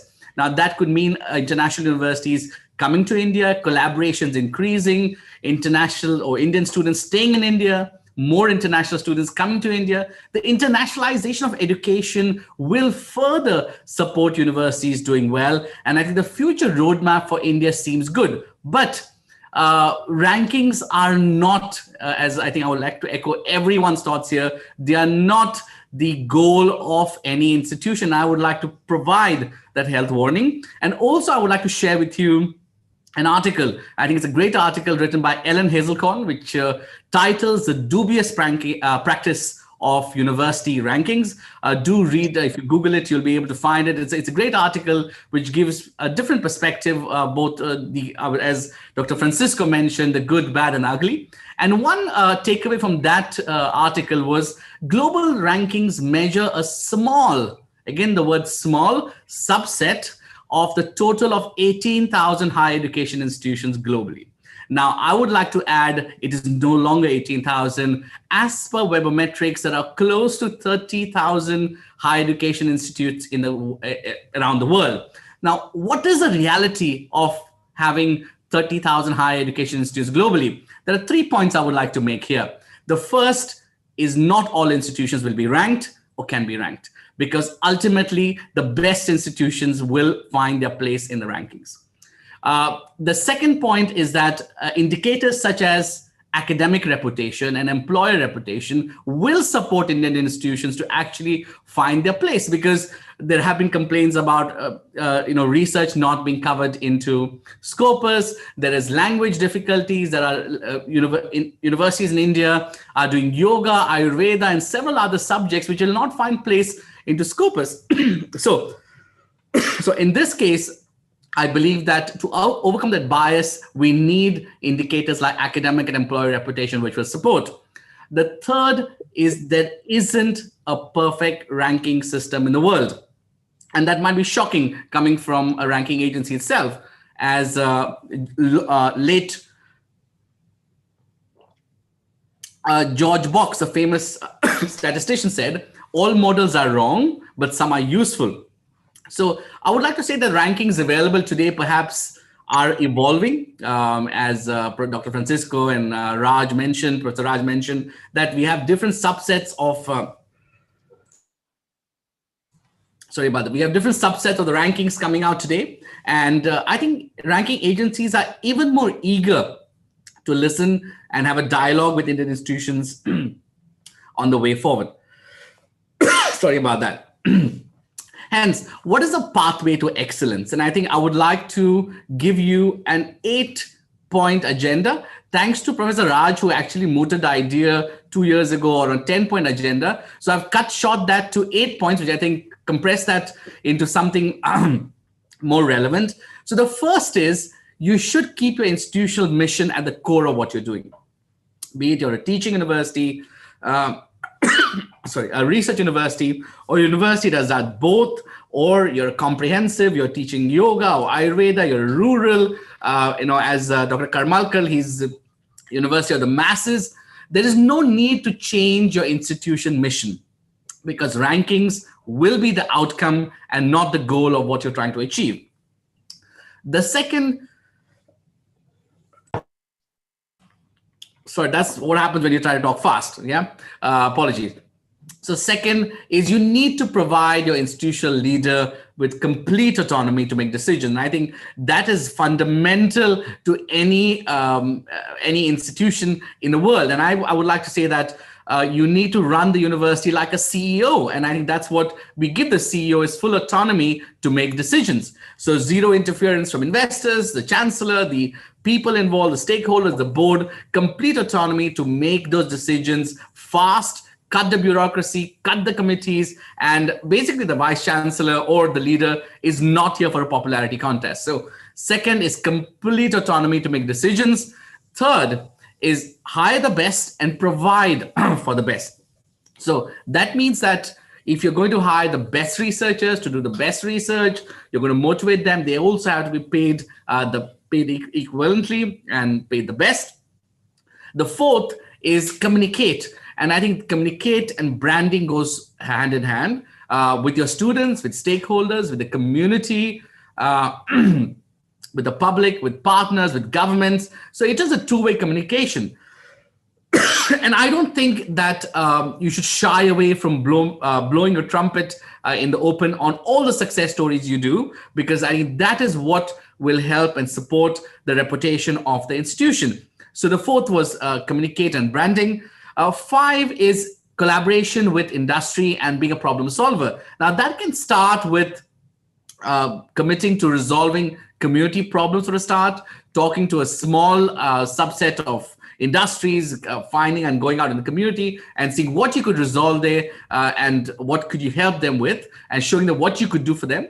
The sixth is collaborate internationally. Now, when I say collaborate internationally, I would also like to say that you should be looking west, not looking just at the West, but looking also at the East, looking at collaboration in Southeast Asia, in South Asia, looking at collaboration in the Middle East, not having any biases of, well, I would like to only collaborate with the top universities, because perhaps you would like to collaborate, but the other party might not want to collaborate from the West. So try to find partners where there's a common good, where you see it as a two-way relationship in the collaboration. And the seventh, which I think is most important across institutions in India, is understanding university ranking methodologies. Now, that means not just the ranking office, but also the leadership needs to understand how the rankings work. And that also means setting up an office for benchmarking or rankings or accreditation, which looks at rankings, measures what you're doing, and tells you where you're going. So that's the most, I think, important of all of these, besides being a good leader and so on. And the eighth is having patience. And that's what lacks in a lot of institutions I speak to, is once they put everything into place, results are not going to come instantly. They take at least 2 to 3 years to reflect in the rankings, reflect in ratings, reflect in accreditation, and so on. So having patience is the eighth most important item. So an 8-point agenda here. I will try to elaborate on them at a later time when we can start writing a document and share it with the AIU members. But with that, I think I've covered all the biases we have. There is no harm in India having more representation in the surveys, because that will support Indian institutions do better. I think there is no need to reinvent the wheel in terms of rankings, because I think if NRF has done a great job in motivating Indian institutions to do better, to be able to convince them that rankings are important to measure their performance. So I think if international rankings already cover it, there is perhaps a less need to reinvent NRF to go international. So these are my points, and I hope I've been able to cover all of them in this session. Thank you, Ashwin, and thanks for giving a 8-point strategy for improving the rankings by the Indian universities. I'm sure all the Indian vice chancellors and the faculty members who are here, they must be noting down all the 8 points so that they can figure better in the QS rankings in future. And a very, very important point which you made was the spending on the research and development. And you must have read the NEP. NEP has taken cognizance of that fact that we are spending less on the R&D, and they are committed to spending 2% of the GDP on the R&D. And of course, if the spend is so much, obviously the rankings will improve. So let us hope for the best. The NEP really wishes to have many Indian universities in the world rankings, and that is why the scheme of IOE was launched, with the motive that we see many Indian universities in the top world rankings. So with this, we move on to the last speaker, the Times Higher Education, Ritin Malhotra. He is again the Regional Director of South Asia for the Times Higher Education. Ritin, over to you. Thank you, Dr. Pankaj. Good morning, everyone. First of all, I'd like to thank Sholini University as well as Association of Indian Universities for having me here and putting up this fantastic panel and discussion on the World University Rankings in Indian context. Also, I'd like to thank my fellow panelists, Dr. Pankaj Mittal, Professor Raj, Ashwin, Dr. Atul Khosla, as well as Dr. Francisco, Professor Nitin. Now, before I go into some of the aspects in terms of what is some of the issues that are plaguing some of the Indian universities when it comes to global rankings, I'll just address some of the points that was mentioned by some of my fellow panelists. Coming to the rankings, whenever I'm involved in discussions, I would be the first person to say that rankings is not an end in itself. And I would agree with Dr. Francisco that rankings should be used in the right context. And as also been pointed by Professor Raj, as well as acknowledged by Ashwin, as well as Dr. Mittal, rankings, if used correctly, can be a very powerful tool in terms of really supporting the institutional development when it comes to identifying areas of improvement, improving quality assurance, and so on. And it should be taken as such. Secondly, as Ashwin mentioned as well, no ranking system is perfect or can claim to be completely perfect. And in context of THE, when we developed the ranking framework as it stands today, coming to the 13 metrics and the 5 broad areas, it was done so by having a consensus, global consensus, by consulting academics around the world for a period of 1 year. So it's not a case of a certain handful of global ranking executives sitting in a closed room in isolation and determining what is best for institutions. It's more of a collaborative process where from our side, we do try to engage the whole global academic community to really understand what parameters are important. And we do understand it's a dynamic process. And as such, for us, we are also looking at continuously improving the way we can capture the performance of different institutions in different contexts. To give an example, that's where a couple of years back, we came up with the THE impact rankings, which is looking at a different aspect of the institution in terms of the societal impact. A lot of it has been mentioned by Dr. Mittal as well. That's something that traditionally global ranking agencies have not been able to look at.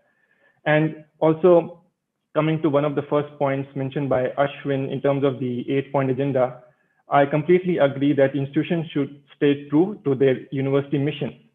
And from our point of view, we broadly identify 3 major missions of universities: focusing on teaching, focusing on research, and looking at the social impact. So in that context, when we look at the world university rankings or global rankings in general, it is important to really understand the objectives the different rankings frameworks serve. When we developed the World University Rankings, the objective and the main idea behind that was to capture performance of the world's best research-intensive universities. We do understand globally there are close to 25 to 30,000 universities, but estimating the research-intensive universities, I believe there are around between 2,500 to 3,000 institutions. So the global ranking framework may not be the right framework for each and every university. And it is our responsibility as global agencies to come up with these right frameworks that can look at the activities of different institutions and accordingly able to create those benchmarks. In the World University Rankings, we had close to 2,000 institutions which participated last year. So I would say broadly, we do have good 80% representation of the world's global research-intensive institutions. And coming to some of the areas that perhaps can be improved upon from Indian universities' point of view. If we look at the World University Rankings, the representation of Indian universities has been increasing every year. Last year, we did have 63 institutions who qualified for the World University Ranking Framework. And if we look at what aspects actually could be worked upon, Indian institutions do have their strengths, especially when it comes to aspects relating to teaching. In the metrics that THE uses, a lot of Indian universities that qualified, they do quite well when it comes to some of the metrics in the teaching environment. For example, staff to student ratios, or looking at the doctoral degrees provided compared to academic staff and so on. These are areas where generally the Indian institutions do score well, and the scores are above the global average. If I have to broadly identify some issues, and this is something which has been mentioned before as well, I would broadly identify three major issues. First is the quality of the research output. Second is international collaboration. And third is funding. If we look at the performance of the Indian institution in more detail, these are some of the areas when it comes to the quality of research, and one of the metrics typically used by not only THE but other global rankings also on citations, or looking at some of the parameters on research income or international outlook in general. These are areas where the Indian institutions tend to do not so well. And when I talk about international outlook or international collaboration, I'm not really referring to having international faculty or international students, but I'm talking more fundamentally about the mindset of institutions to be more international. Until recently, a lot of Indian institutions have traditionally been more inward looking in nature in terms of whether collaborating on research or in general. And that has been one area which does have a broader, wide impact in terms of other aspects, in terms of the citation, the different research publications received internationally, and broadly in terms of how the institutions are perceived by the academics, and goes the factors that go into the global reputation as well. I will use the BRICS countries as an example to make some of these points. If we talk specifically about the World University Rankings, which is predominantly focusing on research-intensive universities, I will highlight some of the aspects related to research. In terms of research output, India actually has been doing well. If we look at the last 5 years or so, the output of research has been consistently increasing. India currently is second behind China among the BRIC countries. So the rate of publication is not a major issue at this point. However, if we look more closely at some of the bibliometric data, we would see that vast majority of those research publications fall in the bottom 50% of the journals. So giving China as an example, not only are the Chinese institutions publishing at an astonishing rate, but the quality of those publications is also very high. And there are some correlations when it comes to the international collaboration and a broader performance of the institutions. So taking the BRICS countries as an example, if we compare South Africa, Brazil, China, Russia, and India, we can see that South Africa, for example, has one of the highest proportions of international collaboration in terms of the international co-authored papers. Nearly 50% of their research publications have international collaboration. Even Brazil has more than 30% international collaborations. China has more than 20%, and India has around 13 to 14% international co-authored papers. What is another important aspect which is highlighted is that even in terms of national level collaborations, the BRICS countries tend to have a higher proportion of their research publications by international collaborations. And what is somewhat unique for Indian institutions is a higher proportion of institutional only collaborations.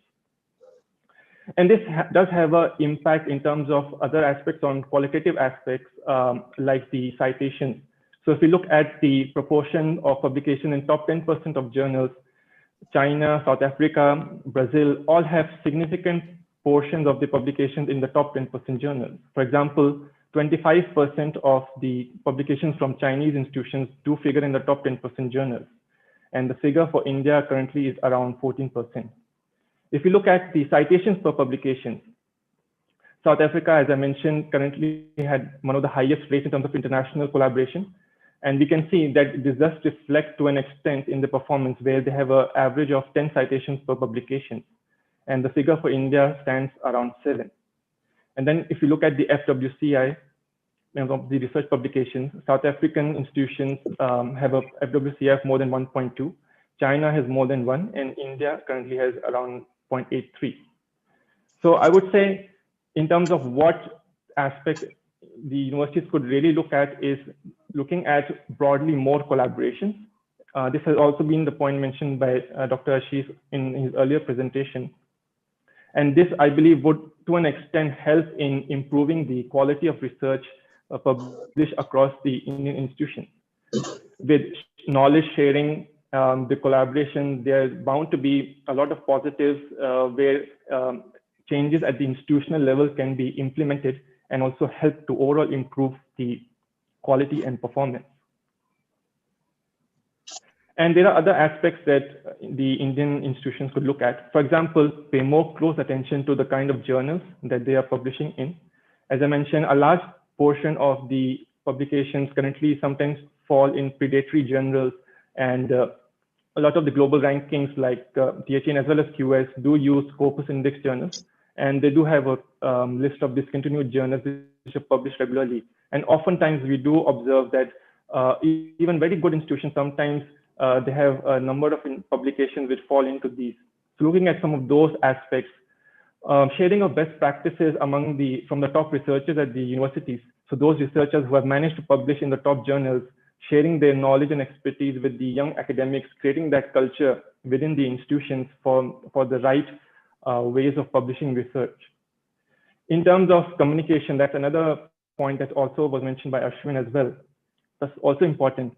Whether the faculty involved, are they only looking at themselves as representatives of their own faculty, or at the institution when they participate in international conferences, for example? Are they taking enough opportunities to maximize those networking to really represent not only the faculty, but the institution as well? And then a lot of the panelists do agree that the rankings can play an important role in terms of from a benchmarking point of view. So are the institutions doing enough international benchmarking to really understand where they stand?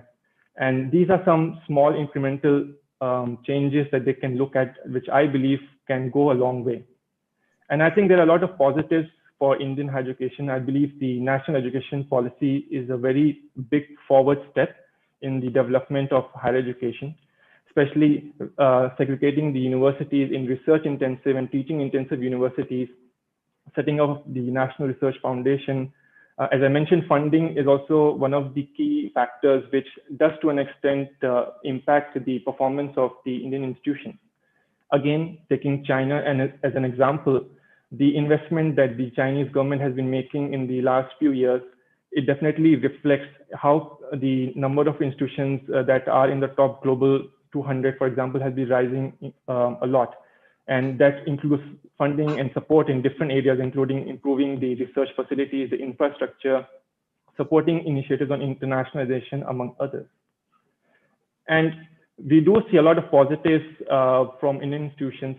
If I talk about the impact ranking framework, which purely looks at the social impact using the framework of the Sustainable Development Goals, last year we did see a number of Indian institutions doing very well and being in the top 100 and even in the top 50.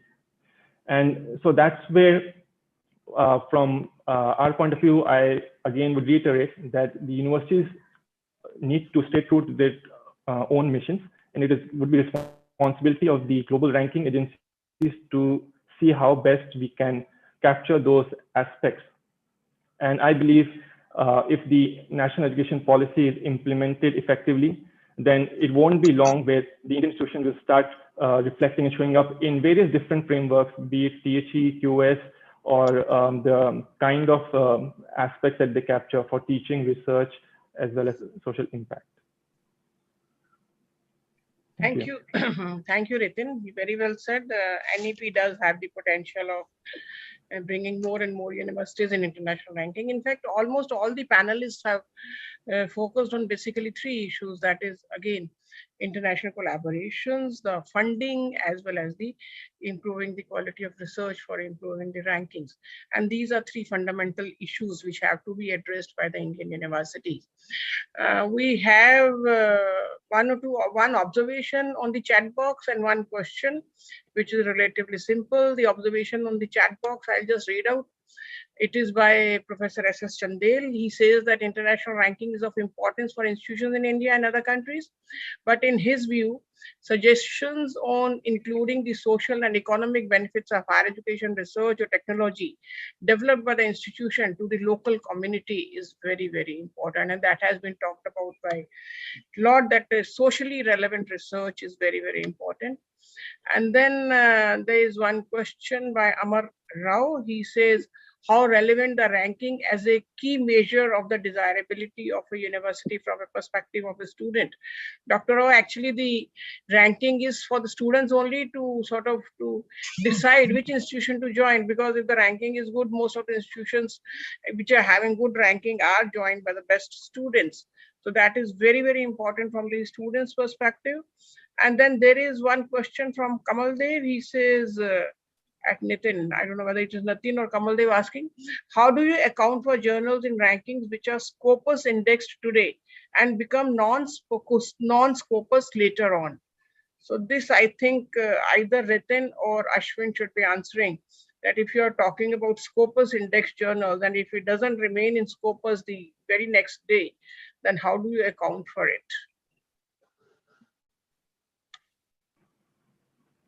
Ashwin? So I can probably talk on behalf of QS, or how we handle the data. Every year there are journals which could be removed out of Scopus for various reasons, and I think we've seen in news recently which showed predatory journals and how which country topped the list.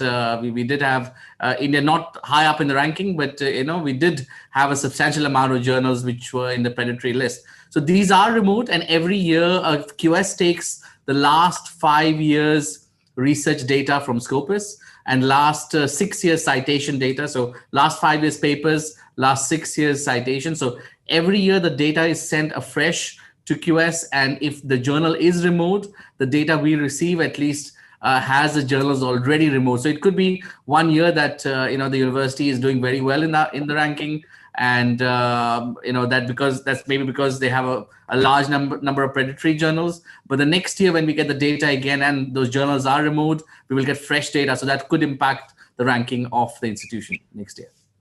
Thank you. Ritin, you would like to add?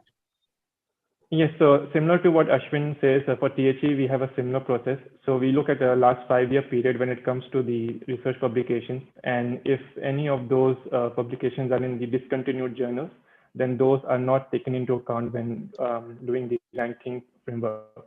The reason being because some of those discontinued sources are in the predatory journals, and we believe that since those practices may not be at the level that should be for the international level, so we don't take them into account. Thank you. Thank you, Ritin. And now for a change, one of our panelists wants to ask a question. Dr. Raj, you wanted to ask a question? Yeah, sure. Thank you so much. This is for both Ashwin and for Ritin.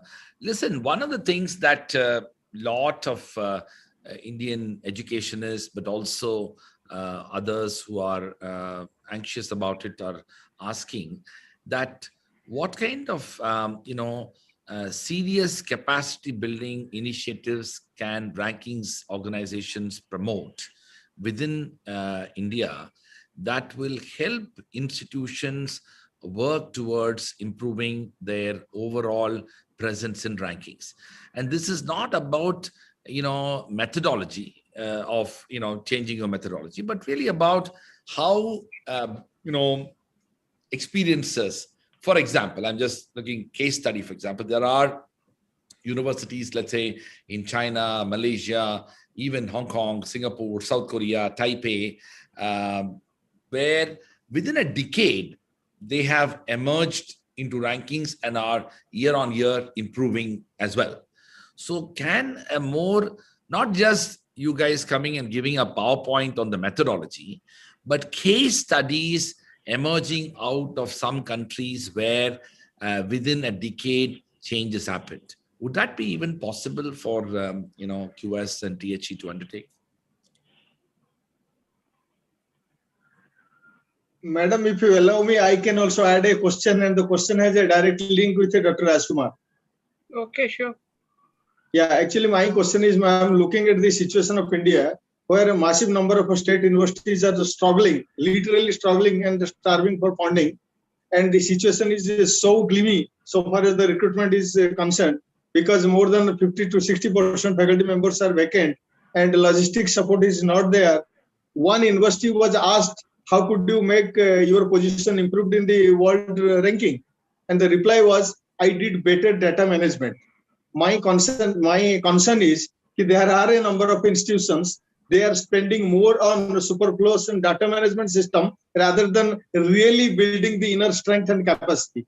How we are going to address this issue to all my panelists, including Dr. Rajkumar sir, who is within the panel. Please. Let's get the rankings people first answer, then I can respond. Right, sir. Yeah, to answer Professor Raj's question in terms of building case studies, we do a lot of work with the institutions at the institutional level as well, where we do able to share some of the best case practices. And recently, we did publish a report in terms of looking at how institutions are able to build a brand, and it's a report developed by the consultancy team at THE. So where possible, we are able to look at comparisons across different institutions and looking at some best case studies to support the institutions that are looking at how they can perform and improve. Yeah, so I'd like to add on to that. I think at the moment, at least when physical meetings are possible, we tried and attempted to bring to India at least delegations of different foreign universities which could share, discuss, and collaborate with Indian institutions. I think that has gone virtual right now. So several of the events we organize around the year, several of the panels we have does provide opportunities to share case studies, but I think there is generally a lack of, I think it's probably not just the ranking agencies, but also institutions which want to collaborate on that level. So I think there's a great opportunity to probably have handholding where we could look at some of the top universities from India collaborating. And again, the choice would be not just looking at the West, but looking at the East, looking at institutions in perhaps Taiwan, looking at institutions in Hong Kong and other countries which have done a remarkable work in a short time. And I think there is scope for us to be the middleman, at least, to bring these institutions together. One of the idea mooted very recently at the Ministry of Education was how could Indian expatriates who are outside, I mean Indian diaspora outside and working foreign universities can come in and mentor Indian faculty members. So on the same level, perhaps we could look at how perhaps also we have the youngest, the top ranked university, which is the youngest institution in the top 15 of the world, is NTU Singapore. The president is a product of the Indian higher education. He came out of the Indian higher education system. So how could his institution collaborate? I think that probably is something which should get the backing of the Honorable Minister of Education, where we have a formal request, where there is perhaps hand-holding at that level. And I think that could trickle down to universities which which are private as well, which could collaborate. So I think there is scope for that. We aren't doing much in that area, but definitely as much as we could do as a private agency is being done in the form of meetings, reports, and so on. So that is true. I mean, many of our pass-outs, the Indian graduates, are doing very well in the international fora in most of the multinational companies.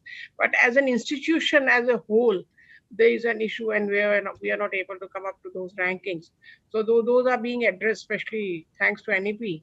So many of those issues are being addressed. Now, I think we are running out of time. We had to close at 1 o'clock. It is around 1:20. So we won't be taking any more questions now. And for summing up, I think Professor Atul Khosla, who is the Vice Chancellor of Shulini, he will be doing the summing up of the whole webinar. So over to Dr. Pani to invite Dr. Atul Khosla. Yeah. Thank you so much, ma'am. And we are really grateful to our panelists, those who have really given some sizzling point for triggering further discussion on the subject. And of course, ranking and rating, they have become so significantly important today in our higher education system. And rather, let me say in my language, it has become one of the inescapable realities of present times.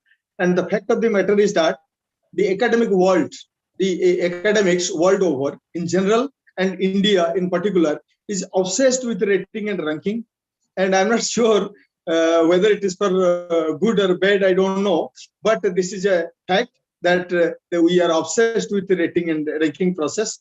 But what I say, beyond all skepticisms, criticisms, rejections, and acceptance, there is pulse, there are pressures, tanks, pens, everything is there. Now we are taking all concerted efforts from the government, stakeholders, from every quarter. The systematic and synergized efforts are required to make our higher education system to be figured out in a better ranking position world over. Having said so, now I'm requesting Professor Atul Khosla, esteemed Vice Chancellor of Shulini University, to kindly summarize and present a vote of thanks to our honorable dignitaries and the panelists and to the attendees. Dr. Khosla, please. Before Professor Atul speaks, let me profusely thank all the panelists, which I just slipped out of my mind. So I thank all the panelists for spending so much of time and for giving very, very valuable suggestions to the panel, and for the participants, it was really a treat. So thank you very much for joining all of us on this panel, and we will continue this dialogue further in future also. Thank you very much. Over to Professor Atul Khosla, please. You have to unmute yourself, Dr. Khosla. Yes, absolutely. Thank you very much, Dr. Mittal. I think what an amazing discussion, lots of passion, lots of data, lots of pros and cons. And I was just thinking, what can I say? And I jotted down 4 stories that I'm going to share, 4 stories of my life, which I'll summarize in 3 minutes. The first is with a discussion I had with Atal Bihari Vajpayee. I was in McKinsey in those days, and he asked me, Atul ji, ye great university kyun chahiye? Why do we need a great university in a country? And like good consultants, we went back and we studied the whole economic environment of the world. And we came up with a conclusion that great universities catalyze great economic activity. And there are classical examples of that. The Silicon Valley is driven by Stanford and Berkeley. The high-tech corridor is driven by MIT and Harvard. The manufacturing corridor of China is driven by Tsinghua University, etc., etc., etc. So Ashwin made a great point. There's a strong correlation between R&D activity and also great building a quality university, a higher-ranked university. And high-ranked university also leads to great economic activity and overall development of the nation. That's the first story I'd like to mention. Atalji asking this question, and that's why we need great universities. So why rankings? Tom Peters, who wrote a great book, In Search of Excellence, I happen to work with him. He once told me, I think it's a Peter Drucker quote, what you cannot measure, you cannot improve. I think rankings are great frameworks for us. Rankings help us measure ourselves, benchmark ourselves to keep improving. And it's known, I think Raj made such a passionate point that there's such amazing stuff happening in South Asia. And every day we benchmark ourselves, every day we improve, and every day we make sure that we become great universities, fulfilling the mission. And we use rankings as a goalpost, as a stepping stone towards that. So that's my second story. My third one is about Harbhajan Singh, again, a dear friend. If you guys remember, Harbhajan Singh had a problem with his action. So rather than he go and say, oh, let's change the new way we play cricket, he had to change his action. And the point I wanted to make is rankings are there to stay. We as Indians have to learn to play the rankings game the way QS and THE define it. We cannot define and create a new rankings platform. That's the way to go. At least that's my belief. That's my story about Harbhajan. And the last is, which is the how. Jeff Burley, who is the provost of Green Templeton College in Oxford, I had a chat with him, I had a tea with him, and I was joking with him and I said, Jeff, what makes Oxford so great? What makes a great university? He looked at me and said, son, 1,000 years. I looked at him and said, Jeff, I've got 10. And he started laughing and he said, you must be smoking, Atul, you must be smoking dope. I said, of course not, Jeff. And I'll tell you why. If Google and Facebook can beat the shit out of IBM in 10 years, there's no reason why new universities, new age universities can't do it. We are living in a world of disruption. We've already seen universities like Jindal, OP Jindal, Shulini do exceptionally well. Every university in India, I think, should put up a big benchmark for themselves, play the rules of the game aligned with their mission, and make sure that they become leaders in whatever they do. And if we do that, India will become a great country. India will become a wonderful, wonderful country. And I think that was the genesis of this discussion. My really vote of thanks to everyone who did it. I think Dr. Costa, who's an extremely passionate person, who pushed us towards this particular discussion. We had amazing discussions coming from Dr. Pani first, then Dr. Pankaj Mittal, he was so wonderful, Dr. Francisco, Dr. Rajkumar, absolute amazing energy all the time. You bring that energy whenever you speak. Dr. Kalmalkar, and of course, then Ritin and Ashwin, you guys were fantastic. So hopefully this discussion will lead us to new frontiers, and hopefully you'll see many, many more Indian universities in global rankings, and we'll keep improving our local rankings. Thank you very, very much. Over to you, Dr. Pani. So thank you, Professor Khosla, for really giving a comprehensively putting together the points and explaining 4 stories, and they were quite inspiring indeed. First of all, let me take this opportunity to present vote of thanks to our Honorable President for inspiring us in absentia. Today he could not make it because of some serious presence he required in some court here somewhere. So we are grateful to him, always providing good leadership and inspiration. And we are always thankful to our Secretary General, very dynamic, very active, Dr. Pankaj Mittal. Always she takes all the small things into cognizance and everything very meticulous and systematic in designing the things and preparation and everything. So under her leadership, now we have been successfully organizing so many activities, and one of them you people now faced today. And so thank you very much, ma'am, for always guiding us in the right path. And we have all the panelists. Dr. Francisco, as usual, he has been an old friend of AIU many times in almost in all our activities. Whenever we invite him, he has never declined. He has always given his presence. And Dr. Francisco, thank you very much for your august presence and for your vibrant ideas. That really has given a recipe for further discussion on the subject. And then we have Professor C. Rajkumar Sahab. He is always a good friend of AIU also. And many times we face difficulty and we also seek his help and guidance. And he's always there to help us. Today in the discourse, he had so many good points to begin with. And I think those points will be carried forward in further discussion. So thank you, Dr. Rajkumar Sahab.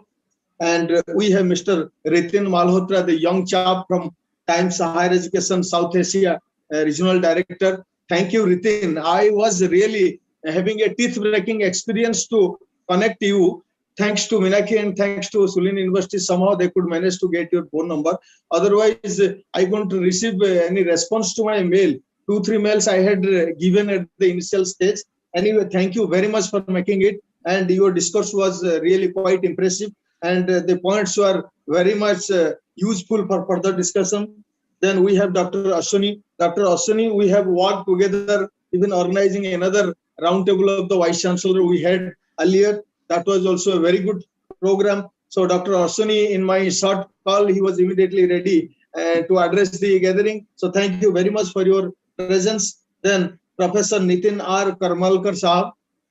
बहुत देर से पहले I had worked with him in research convention related programs, and Nitin Karmalkar Sahab is really you can say is a silent engine who performs better, and in his university really he has brought many metamorphic change in the working, functioning and everything. So Dr. Nitin sir, thank you so much for sharing the activities of Pune University, and I think if we follow the path, other universities also can also do well in world ranking of the universities. So I also extend vote of thanks to my colleagues, Dr. Sandeep, Dr. Usha, Dr. Ramapani, Dr. Rahul, and Asoni for providing all this support to me for executing this task. And at last, I kept intentionally, deliberately, at last, Professor P.K. Khosla, who is really mind-blowing, and he has been since day one. He is the one who has taken direct control of the things, and he has been coordinating with me, connecting with me, guiding me. So thank you so much, sir, for really giving us good leadership in execution of this program. And one person, I'm leaving Dr. Meenakshi, who has been the linking factor for AIU and the Sulini University. Dr. Meenakshi, thank you very much for all your efforts and all your help. And at last, if I am forgetting, omitting anybody, not of course intentionally, I thank everybody and the participants, the delegates, honorable vice chancellors, and the representatives of universities, those who have made it and attended this program. We all are grateful to you. Thank you very much. And always I finish with a Vedic quote, a Vedic slogan, and with that slogan, I would like to finish my vote of thanks. This is Nalini Dalagata Jalamapi Taralam. Nalini Dalagata Jalamapi Taralam, Tavata Janamati Atisaya Chapalam. Nalini Dalagata Jalamapi Taralam, Tavata Janamati Atisaya Chapalam. Shanamapi Sangati Sajan Reka, Bhavati Bhavan Vetarane Nauka. Let me translate it. A small bubble of water on a leaf is floating on the water. The life of the water bubble is so volatile, so fragile, it can be dropped in the water and the life of the bubble will end there.